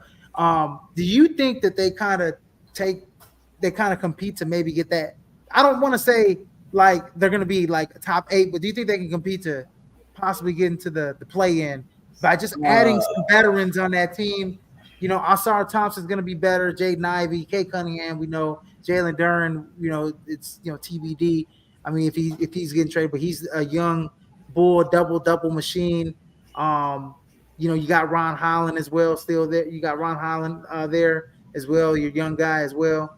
But I just Marcus think like Sasser. adding, yeah, Marcus Sasser is another guy. But I think when you add veterans, I think those young guys, start to kind of gravitate around some of the veteran play. We saw how Houston gravitated around like Fred VanVleet and some of the like Jeff Green last season. They got a little bit better. So what do you think about Detroit possibly taking that next What step? do I think about Detroit? I don't. Um, Here we go.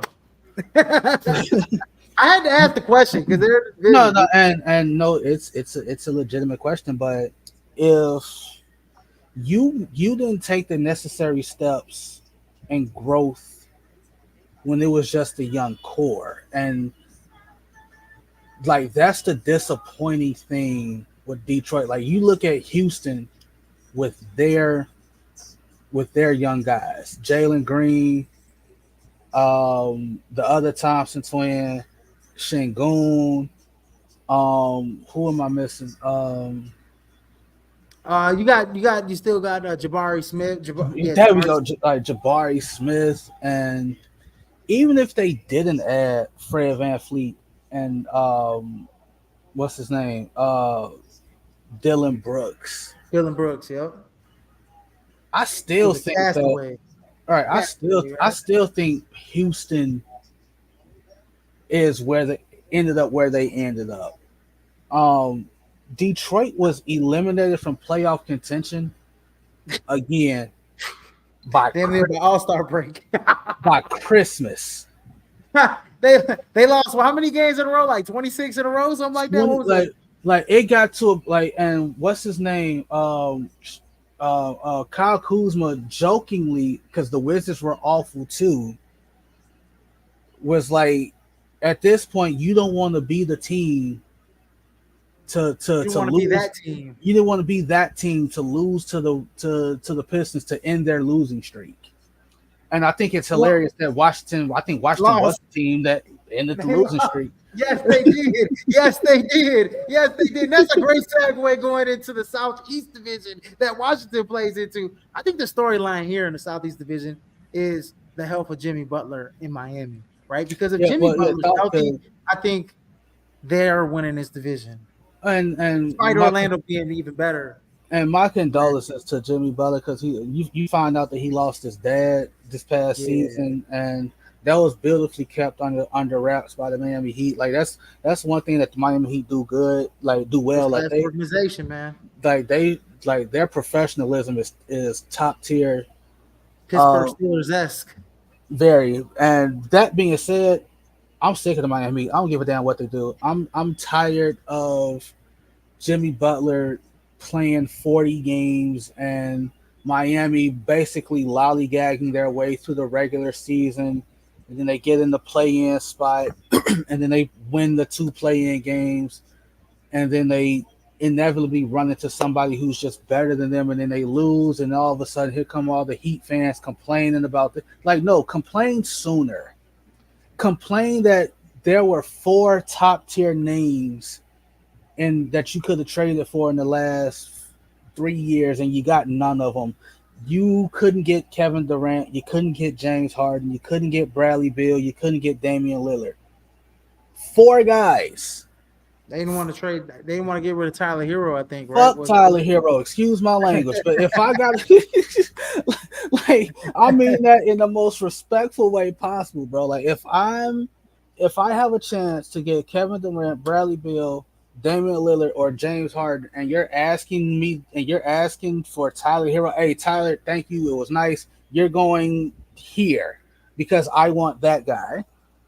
And it's hey, the Pat Riley that we grew up watching, that cutthroat, the Pat Riley that when he meet with free agents and he walk in with that, this is just a figment of my imagination. This ain't really how he walk in, but he walk in with the hair slicked back and he got on the all white suit with the Pat Riley collar. Like you know what I'm saying? Like he went and he got a desk that's like, he got an all glass desk, like he got it's a glass desk, and he reach into his pocket and he pull out the Crown Royal bag and he just and he just ding ding ding ding ding ding ding ding. That's all you hear on the table is ding ding ding ding ding ding ding ding. Rings. and he pulled the ring, right, and he pulled the rings on the table, and he got the trophies in the office just lined up, and he ain't gotta say nothing. And That he like he, pulling out the Rolex watch, like, hey, like bro, like you know what time it is. he ain't gotta say yeah, he ain't like why should you come to Miami? And he just pulled the rings on the table. He point to the trophies, and then all of a sudden he pointing outside. You see this ocean, you see this, like you take him down. Mm-hmm. You see this, hey bro, and not to mention You see all them yachts out there. you You see see them them yacht. women out there. He take You them see on them the topless yacht, women out there. and bro, not and on top of that, when he entered, like when hey, you that contract you finna sign, all that money, bro, that's yours. No We state hey, income tax in Florida.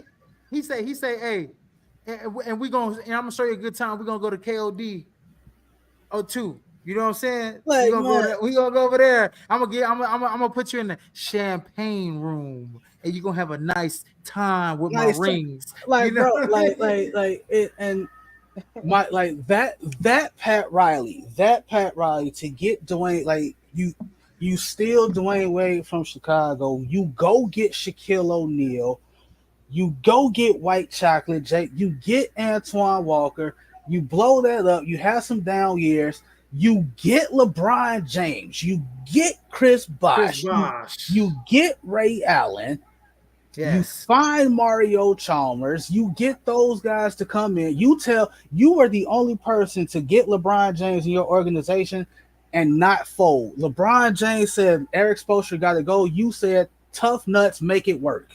Because Oh, baby. I'm not coming out of this front office spot. I'm too damn old to be coaching. If Eric, y'all want me like coaching, you it's want gonna be Eric, some hell to give. like you told LeBron James, like, bro, if I gotta choose between you and Eric Spoelstra, guess what? I'm choosing Eric Spoelstra. Now, if you can't make it work with Eric, you can't make it work with Spo, let me know right now, and we'll make accommodations that we see fit. Guess what? He sucked it up for 4 years. They got two. Like Pat Riley really need to come back because for you to have four marquee guys available, You two throw of Damian Lillard in there too, right? Because I Dame was in. did. Oh, you I did? did. Okay, yeah, you did. You threw Damian in Like there. Okay. like two of Yeah. them at the same time, really. Like matter of fact, I'll take that back. They were all available at the same. There was a 2 year stretch where all the trade talks circled around Dame. They circled around Bradley Beal. They circled around James Harden. They circled around Kevin Durant. And the Heat were in conversations for all four of them. And you didn't get neither one. If I'm a Heat fan, I am livid. Hey, it's nice that we got Jimmy. It's nice that we got Bam. I'm sick of the Hayward Highsmiths. I get it. Great stories. Like they the type of player they the type of player that movie studios make movies on. Like Oh, baby. this undrafted dude out of Hofstra makes it to the NBA, grinds his way, and all of a sudden he has a moment in the NBA Finals that helps them do something. Da da da. Well, I like that's great. Duncan You Robinson. you right? You could have. Like, I'm sick. Like if I'm a Heat fan, I'm sick of that. They added Alec Burks though. Sick Alec of that Burks shit. is. Sick Hey, of that. hey, Sick of bro. that Put shit. some respect on Alec Burks' name. He can put the ball in the hoop. Sick of that He shit. would. Sick of that shit. Jaime Jaquez. Like I just think, bro. Like Jimmy is a like when he steps on the court, he's like he is when he's healthy, he's the best player on the court. Like, but I heard Merrill Haas say something. I saw a clip Merrill Haas about Walter Payton. He wasn't great at a lot of things, but he was just the best. You know what I'm saying? like It's bro, just like like Jimmy. hey, Just he's not great at everything, but he's just the best when it comes to because you got that will, right? That will, that determination to win. Like when they beat Milwaukee in the first round 2 years ago, when they went on their run to go to the finals. Like mm-hmm. Jimmy was putting the ball in the hoop at a high and rate, and talking that's kind of trash. and that was kind of like that's legit where I'm at like the infuriating part with Jimmy because you had these you had these mundane average regular seasons where you average 20 points 22 points, then all of a sudden here come the playoffs you dropping 30 35. Like bro, if you don't do that, if you can't give me 28 in the regular season like I know you could, like bro, what do you Right. now these last two draft picks, I give them credit for Jaime Jaquez. good pickup. This big man you got out of Indiana, great pickup. Yeah, Khalil Ware, yeah. Yeah, great pickup. he's gonna be a hell of a player. I actually want to see him play over Kevin Love this year. In my estimate, I just want Kevin Love to sit back and be a vet guy. But yeah, I think if Jimmy's healthy, like obviously, let's talk about Orlando, right? Orlando is the team to be. I don't even want to talk about them other three. Who cares about them damn teams? Atlanta, obviously they had the number one pick and that Zachary Resaw share, but that team's gonna be Atlanta's gonna be terrible. You got the Charlotte Hornets and then you got Washington Wizards. We talked about it. Who cares about those three teams? Orlando added KCP, like I brought up earlier. You still got, Paolo Banchero. You still got the Wagner brothers. You still got, your first round pick and Anthony Black last season. You coming off the bench. You still got Cole Anthony. You still got Godly. What's his name? Wendell Carter Jr. You just extended him. Yeah, you just extended him, right? You still got Gary Harris. This team is gonna go. And we didn't talk about Jet Howard. We didn't talk about Jet Howard, from Michigan, who can put the ball in the basket. Who is a great 3-point shooter. The other kid, Caleb Houston's another great 3-point shooter, really good 3-point shooter. Tristan Da Silva, you added Tristan Da Silva from the University of Colorado this year, who's a senior, who's going to be is a hell of a player. Orlando is young. They like the OKC version of the Eastern Conference, in my opinion. And I think so first off, shout out to Jamal Mosley for sticking with it, because it was ugly there for a minute. He kind of got I ain't gonna say I can't think of the term I'm looking for, but like when they were searching for a head coaching job, everybody thought that the Orlando Magic was gonna be the team to hire Becky Hammond. Mm-hmm. Like they thought the Orlando Magic was gonna be the team to break through the proverbial glass ceiling and have the first female coach a NBA team, and they went with Jamal Mosley, and everybody was kind of like, who, how could you choose? Like, how could you choose him over like Becky? Because Becky Hammond basically was christened by Greg Coach Popovich. Yep. Like he gets ejected, and Becky was the one who coached the rest of the game, and I think they won that game. But all's well that ends well. If you're Jamal Mosley, like, hey, I'm here, deal with it. I think, like you said, like they're the OKC, they're the East version of OKC, especially in terms of the rotation. Like, bro, like you got a lot of components, you got a lot of parts that you got to find minutes for, and the pecking order. I think last year my issue with them was like, hey, you got to establish the pecking order. Who's the guy? All right, that's established. Banchero's the guy. Like Banchero's the guy. Who's his second? Probably Franz. Franz Wagner's your second. All right, so like we got our top two. We got our general and we got our captain. Mm-hmm. Now the rest of you SOBs fall in line. This is where we at. This is what we're gonna do. Now you got to find, like you said, you got a lot of pieces that you got to find minutes for. You ain't taking Jalen Suggs off the court because he a lockdown defender, right? Not to Wendell Carter. He turned his career around because he was getting used and abused in Chicago. Then you want to play the Bulls and feel some type of way because they traded you. Yeah, nigga, you sucked here, bro. Like you was getting your ass kicked. Like what? It's trash here, bro. It's trash here, bro. Like if you play, make it make sense. Make it make sense. Like, bro, if you played better, guess what? You're probably still here. We don't trade you for Vucevic, and so on and so forth. Like you were ass here, bro. Like that's what it ended up being. And so like I'm happy that you found a home in Orlando. Real happy for you. But you can't feel some type of way about being traded all these years later. When looking back on it, dude, you sucked. When you wore a Bulls uniform, do you realize when you wore a Bulls uniform, even when he was at his worst, you never lost a game. Like Joel Embiid never lost a game to you. like that happened. Like Joel, like Joel Embiid never lost a game. Has never lost a game to Wendell Carter Jr. In my opinion, I don't think. I think this is the Orlando Magic's division to lose. Like you, you make the playoffs last year. You were a really good team. I think. Did you lose? Yeah, you lost to Cleveland. No, did you lose to Cleveland?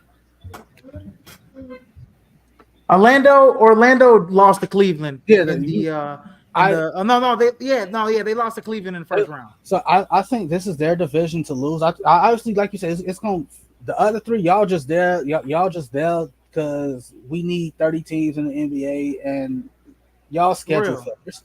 Like For real. Like this like year, yeah. like Charlotte, I still intrigued by what they got? Yeah, I want to see LaMelo and Brandon Miller. I want to see it. I don't care about it. Like y'all ain't winning shit. Like They're not winning anything. They're I not winning anything down there in Charlotte. like It's nice to see Seth Curry. Seth Curry, his dad gonna be calling his games. You like know, or Atlanta. Don't give a fuck about what Atlanta got going on. I really don't. Trey Young is also in trade talks. Trey Young should have been traded. I don't know how long ago. Um, and then who am I missing in the south? And then who am I missing in the you got southeast? the Washington Wizards.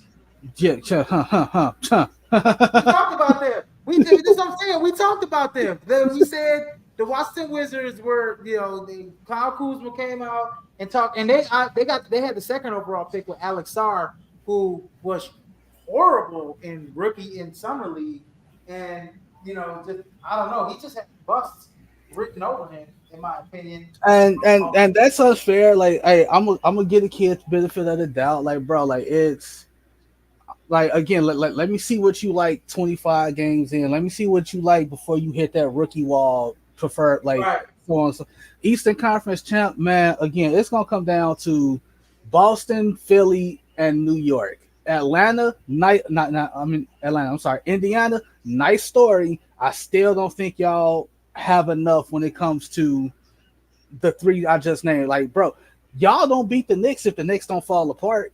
Like, I don't blame y'all. Like, obviously, I can't blame y'all for beating the Knicks. Jalen Brunson got hurt. Josh Hart was playing with some kind of abdominal injury. DiVincenzo was hurt. All they key guys was hurt, and then all of a sudden, like OG was hurt. Hey, I don't think if the Knicks are 100% healthy, they don't beat the Pacers don't beat them. So yeah, I think it's gonna come down to them three. I still don't think the others have enough to beat Boston because I just think Boston their ability to get hot is just unmatched. And yeah, I got Boston representing the East again in the NBA Finals. Absolutely. That's my thing. Is Boston. Boston is the pretty much prop here. They represent in the East. There's no other. But I posed that perfect storyline question, that perfect storyline earlier because it is interesting to see who can compete with them this season, and I don't think there's not a team out there that can compete with them this season. So I got the Boston, but if it's a close second, it's Milwaukee. Go talk. Oh no, damn, award predictions. Let's do award predictions real quick right here. Rookie of the year. Who do you think's gonna be rookie of the year this year? Buzelis from the Bulls. That's not me being a homer. Buzelis. That's not me being a homer. I legit think he can. He gonna get minutes. I think Billy Donovan has no choice but to buy into the youth movement here in Chicago now. Buzelis gets rookie of the year. We got six man of the year. Rookie of the year for me. I'm gonna go with Zach Edey I like that. from Memphis. I'm gonna go with Zach Edey from Memphis. Six man of the year. Who's the sixth man in OKC? That's got to be probably Isaiah Joe. I'm gonna go with him. Yeah, probably Isaiah Joe. Six man of the year for me. Man. Lordy Lord. I wanna go, man, I wanna go like there's so many. Shit. golly, we could talk about like the Bulls, right? I think Lonzo Ball Mhm. is probably gonna be coming off the bench. I'm gonna go Lonzo Ball. If he's healthy, I'm gonna go Lonzo Ball Wow. as the sixth man of the year. Okay. That'll be a hell of a storyline right there. It would. Talk about most improved player. 1 second, I'll be right back here, TJ. Yeah, most improved. Oh, I'm gonna go. Like it was such a tight race last year. It was like Kobe White was in it. Tyrese Maxey did what he did. Kobe White was the runner up. I had no issue with Tyrese Maxey winning most improved. Like he did what he did with no Joel Embiid in the lineup for most of it, and the Sixers had little to no fall off, and it's six man of the year this year. Well, I mean, most improved this year. Oh wait, um, I like Kobe White. I like the runner up, and from last year, I like Kobe White. I like Uh-huh. Austin Reeves for most improved. That's a good one. I like Christian Braun for most improved. Um, Depending on what he does, I think I think Jay McDaniels up in Minnesota. I think he could win it. Uh, Peyton, no, I no no. I don't think Peyton Pritchard gonna get. I don't think he's gonna get enough minutes to win most improved. Um, Well, Andrew Nemhard, Indiana. oh, that's a good pull. I like that one. That is a good one.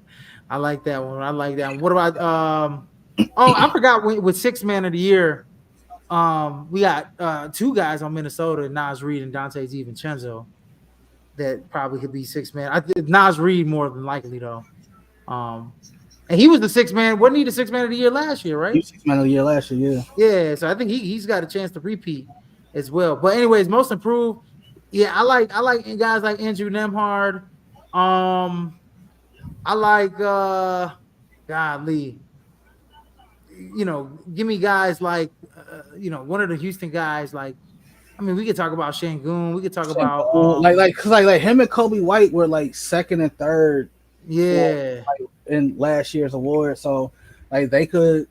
I like them. Like I think Franz Wagner takes some kind of leap forward. Like that would be cool to see. yeah. No, I agree. I agree. Most improved. Give me. Man, give me Brand. You know what? For most improved, I ain't gonna lie, bro. I'm gonna be real with you. Give me Brandon Miller. Wow. Oh. Okay. Give me Brandon Miller. Give me Brandon Miller, bro. You know what? I'm gonna go Austin Reeves. I think Austin Reeves gonna take a massive jump forward. I legit think Austin Reeves could give the Lakers 20 a game this year. Mm. We possibly could just scrap coach of the year because we don't even know what the records of these teams are gonna look like.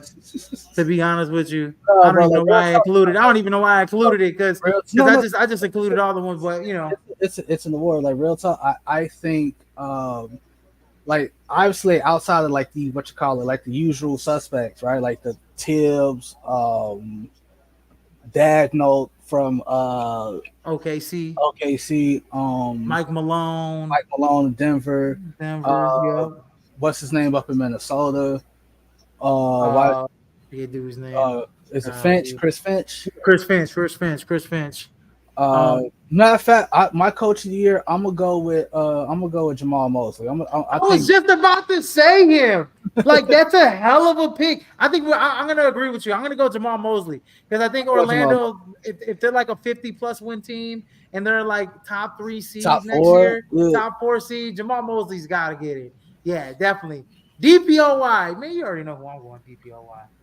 Especially if Victor Wembanyama gets the Spurs into like a top 8 seed in the West.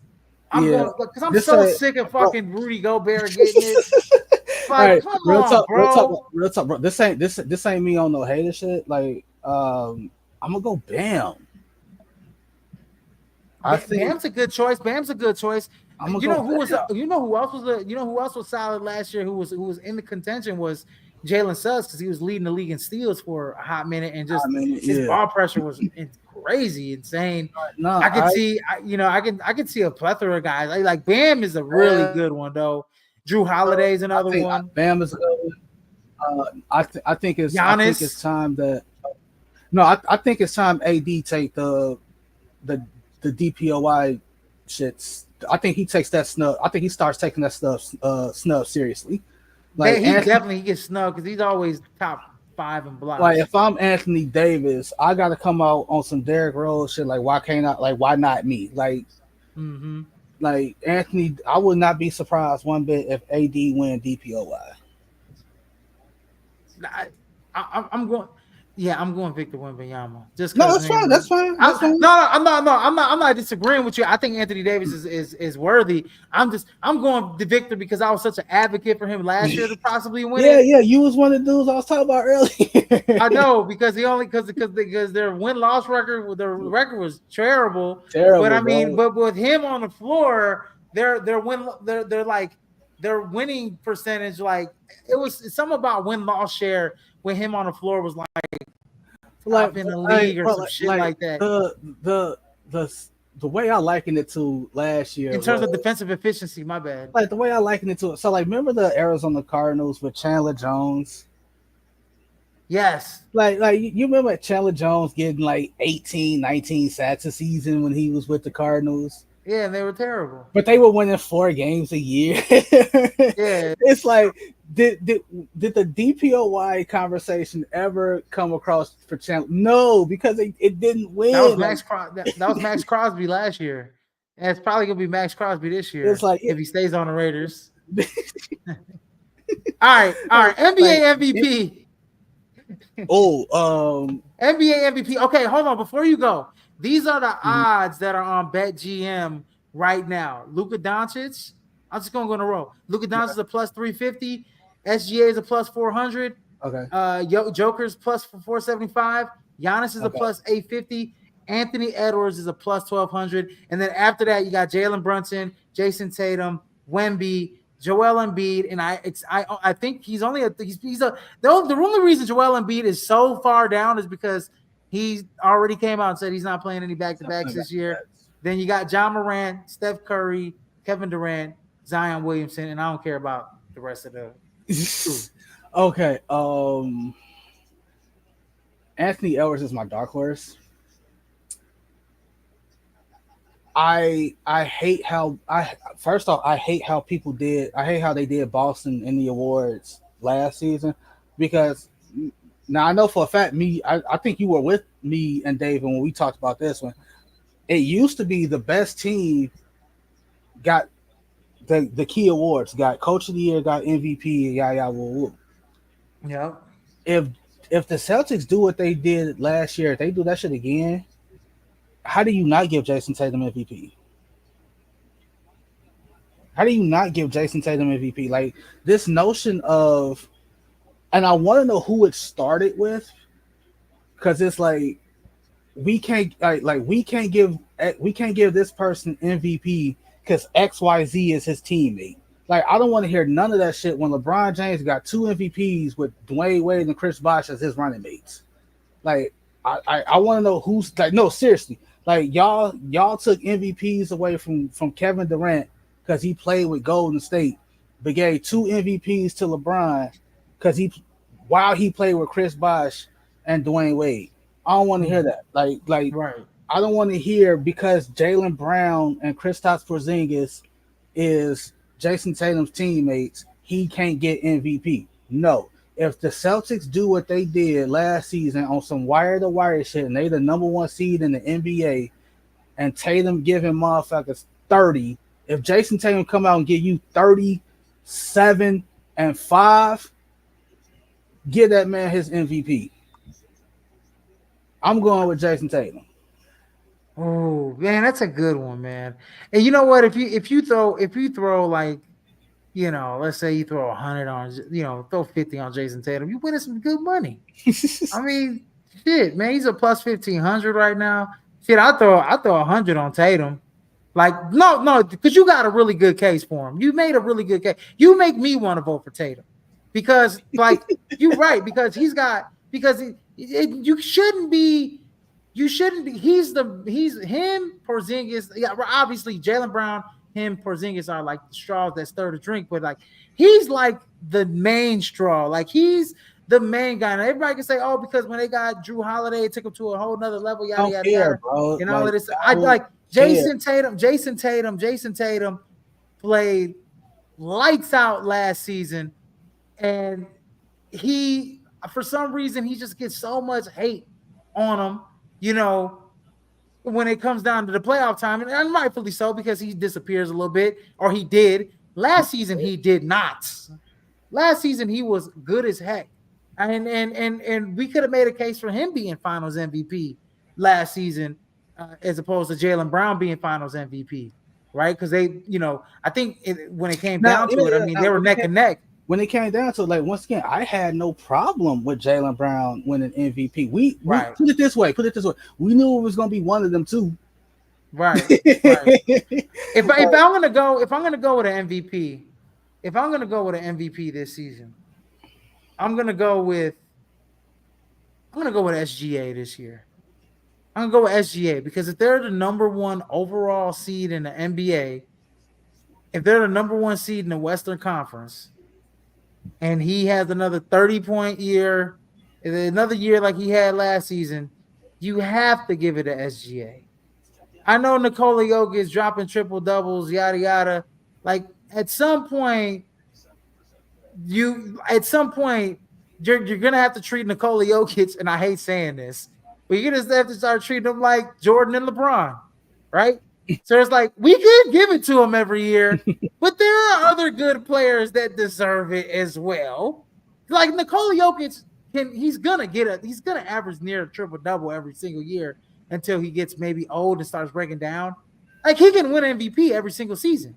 But at some point, when are we going to recognize these other guys like SGA who might win the same division that they're, who might win his division, who might be number one overall in the conference, who might be number one overall in the NBA standings? Why not? Why aren't we giving it to him? So I'm going SGA this year. I'm going SGA. I don't hate that. I'm going SGA this year. And let us know what y'all feel like who's going to win NBA MVP in the comment section. And then we got Go Talk here. TJ, usually when we do the Go Talk, like you said, Hall of Fame edition, but we never do that with we rarely do that with the Go Talk. Go Talk, we always give players we always give shine to the players who didn't get it, didn't get enough during their career, and we're gonna keep it with that. So that being said, player one was the 8th overall pick in 1998. Oh, so we're not doing Hall of Fame edition? Not doing Hall of Fame edition because it's TJ said, "Man, forget that. Nah, we're not doing that." You know, the only reason I want to do Hall of Fame edition because it was the Hall of Fame, cool. Class. No, but it's TJ segment, so we're gonna let TJ do it. That's cool. Like, yeah, player one was 8th overall pick in 1998. Played from 98 to 2012.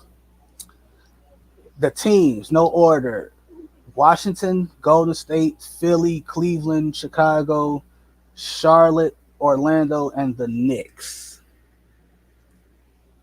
Oh, 98 to 2012.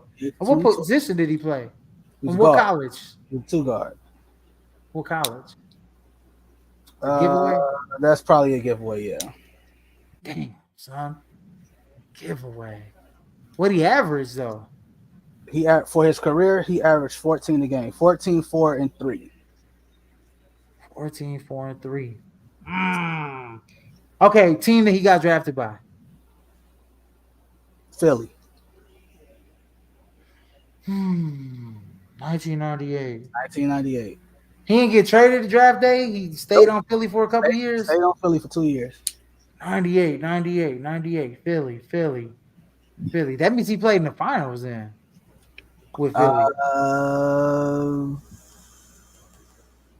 He played in the finals with Philly against the Lakers. Wait, what the hell? He did not. He's a point guard. Damn. Ain't Ricky Davis.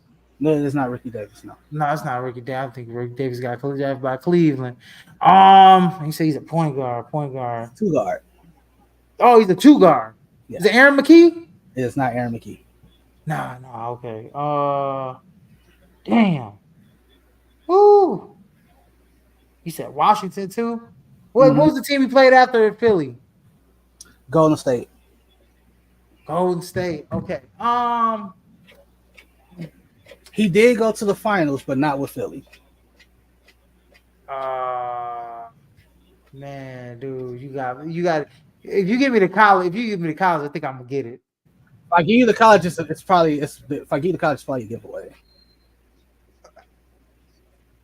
Shit. Ah, man, dog. Ah, man, you College, got me. You like the got college me. of St. Louis. College of St. Louis. Oh, oh, it's gonna be Larry Hughes. Larry Hughes. See, there Larry giveaway. Hughes.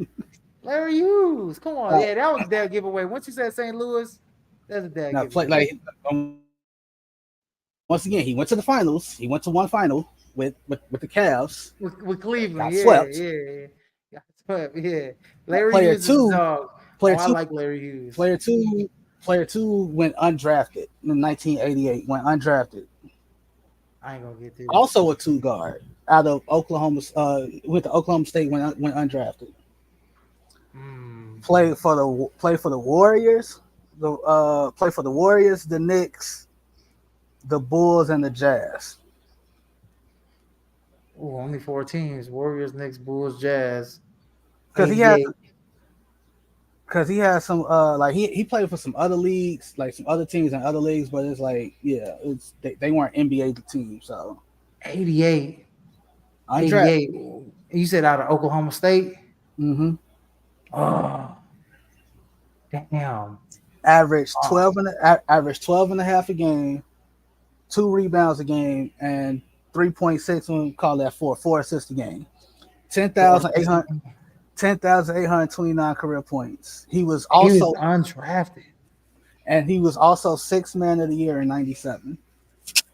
Oh, oh. Also went to the finals one time. I'm trying And to think. I'm trying to think of a Oklahoma State guys though, man. Like I don't know many out of like Tony Allen and John Lucas III. You know what I'm saying? Like that I know. When I think of Oklahoma State basketball, I think of those two guys.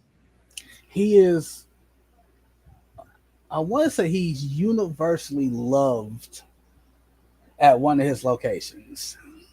And you said, wait, he was a bull too? Warriors. These are his teams in order: Warriors, Knicks, Bulls, Jazz. Mm, I don't even think he played a full season for the Bulls. nah. Warriors, Knicks, Bulls, Jazz. And he's a shooting guard. Allen Houston? It's not Allen Houston. Nah, it ain't Allen Houston. Damn, dog. You gonna kick Ah, yourself. You gonna kick yourself over this. Latrell Sprewell. It's not Latrell Sprewell, It's not Latrell Sprewell because he definitely Latrell played for Warriors and the Knicks. but he So didn't that's play for the why, Bulls. yeah, he did not play for the Bulls though. Am I gonna kick myself for the am I You gonna probably kick gonna myself? probably gonna kick yourself for this one. Warriors, Knicks, Warriors, Knicks, Warriors, Knicks, Bulls, Warriors, Knicks, Bulls. Jazz. Jazz. Oh, jeez. And he went to the finals with the Jazz. I ain't say that. He went to the finals, Oh, but he went to the finals with the Knicks. Went to the finals with the Knicks. Let me think of that finals team. Allen Houston, Charlie Ward with the Florida State. Um, oh, oh, oh, oh, oh. Light skin homie. a lot of them. I know. John Starks. John Starks. Player two is John. Yeah, John Starks. So you got Larry Hughes versus John Starks. Ooh, that's a good one. I'm going Larry Hughes, bro. I'm going Larry Hughes. That's a good one though. That's a good one because John Starks will yam it on you when you didn't expect it. And he had a freaking burner too. And he'll talk shit and he'll lock you down and he'll steal off you. So like John Starks was a little bit of a dog, but man, dog, if they was bro, Larry Hughes a cook John Starks, bro. Like John Starks, like so obviously, like I said, he's universally loved at one of his locations, and that location was the Knicks. He was a Knicks With for the Knicks. years. he was a Knick for 8 years, and that 30 for 30 winning time with the Knicks and the Pacers is one of the best 30 for 30s you could ever watch. It details their rivalry with his rivalry with Reggie Miller. Him with the Knicks, I think his best year he averaged 19.5 3 and basically two steals a game. That was, Mm, that was 1993-94. That mm. was also that was also the year they went to the finals. They lost to the Rockets and they lost to the Rockets in 7. Mm, So mm, both mm, mm. so both guys went to the finals. Both guys lost their finals matchup,